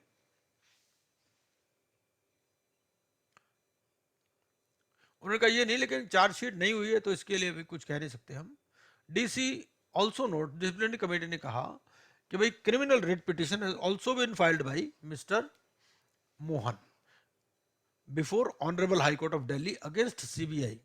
तो जो मिस्टर मोहन है आरपी, उसने भी सीबीआई के अगेंस्ट में क्रिमिनल रिट पिटिशन फाइल की है कि भाई petitioner is not a public servant, ठीक है, and for questioning the FIR and any other proceeding emanating therefrom which was admitted. तो हाई कोर्ट ने भी वो पिटिशन एडमिट कर ली है, ठीक है। तो हाई कोर्ट ने जो है ये मैटर अर्जन कर दिया at the request of the council, जो सीबीआई का काउंसिल था उसकी रिक्वेस्ट पे ये मैटर अर्जन कर दिया। उसने सीबीआई के काउंसिल ने कहा कि मुझे कोई मेडिकल इमरजेंसी है। Thus the matter is next posted on this date and the honorable court also clarified that no further adjournments would be granted. तो उन्होंने ये कहा भाई ठीक है, अभी मामला मतलब पूरा क्लियर नहीं है कि भाई इसके अगेंस्ट में कोई कंप्लेंट है नहीं है। तो उन्होंने कहा भाई ठीक है, आप कोई भी तब तक कोई एक्सेप्ट ये नहीं करोगे जब तक आप इन चार्जेस से बरी ना हो जाओ, ठीक है। ये जो सीबीआई वाले चार्जेस हैं इनसे जब बरी हो जाओगे तो उसके बाद में आप कर लेना, ये है, ठीक है। और भी बहुत सारे केस स्टडीज हैं, तो ऐसा करेंगे, इनको आप पढ़िए, ग्रुप में लिखिए, आंसर्स लिखिए, और फिर मंडे को और देखते हैं क्या कर सकते हैं। और मैं एक आपसे ये रिक्वेस्ट करूंगा, आपको क्या करना है कि डिसिप्लिनरी ऑर्डर्स पे चले जाओ आईबीबीए की वेबसाइट पे, वहां पे जो रीसेंट ऑर्डर्स है ना उनको पढ़ो, ठीक है। जैसे ये वाले ऑर्डर है ना आपके, अभी ये होने वाली है, बहुत ज्यादा रिसेंट नहीं है, बस 5 मिनट मैक्सिमम। ठीक है ना? तो उनको आप एक बार पढ़ लो और फिर कर देते हैं इसको, ठीक है जी? सर एक छोटा सा प्रैक्टिकल इशू है। हाँ हाँ, बताइए बताइए। अ,